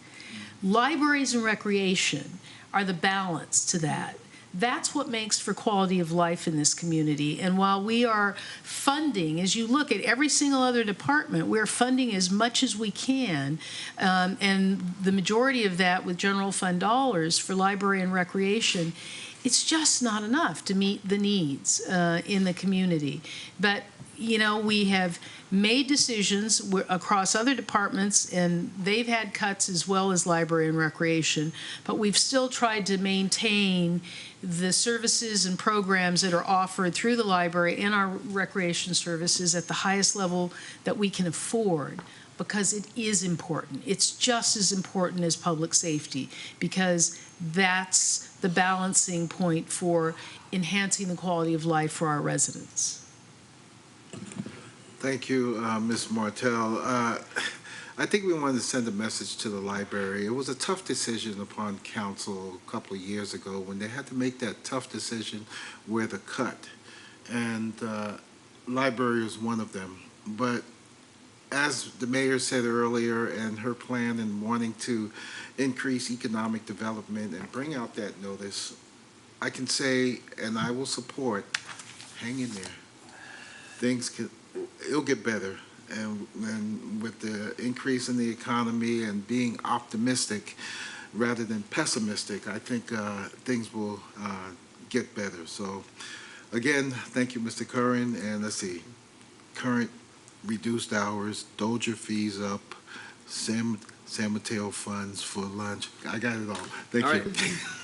Thank you, Councilmember Sylvester. Any other comments or questions from my colleagues? I look forward to the day when you can get in your mind that you want to get a book or you want to go to the library, and you don't have to look up on your little chart to find out when they're open. You just go, the libraries are always open, and you just go. I look forward to that day. I'm a big fan of the libraries. And if you haven't joined the DCPLA, do, $20 membership for a year. You paid 20, I paid more.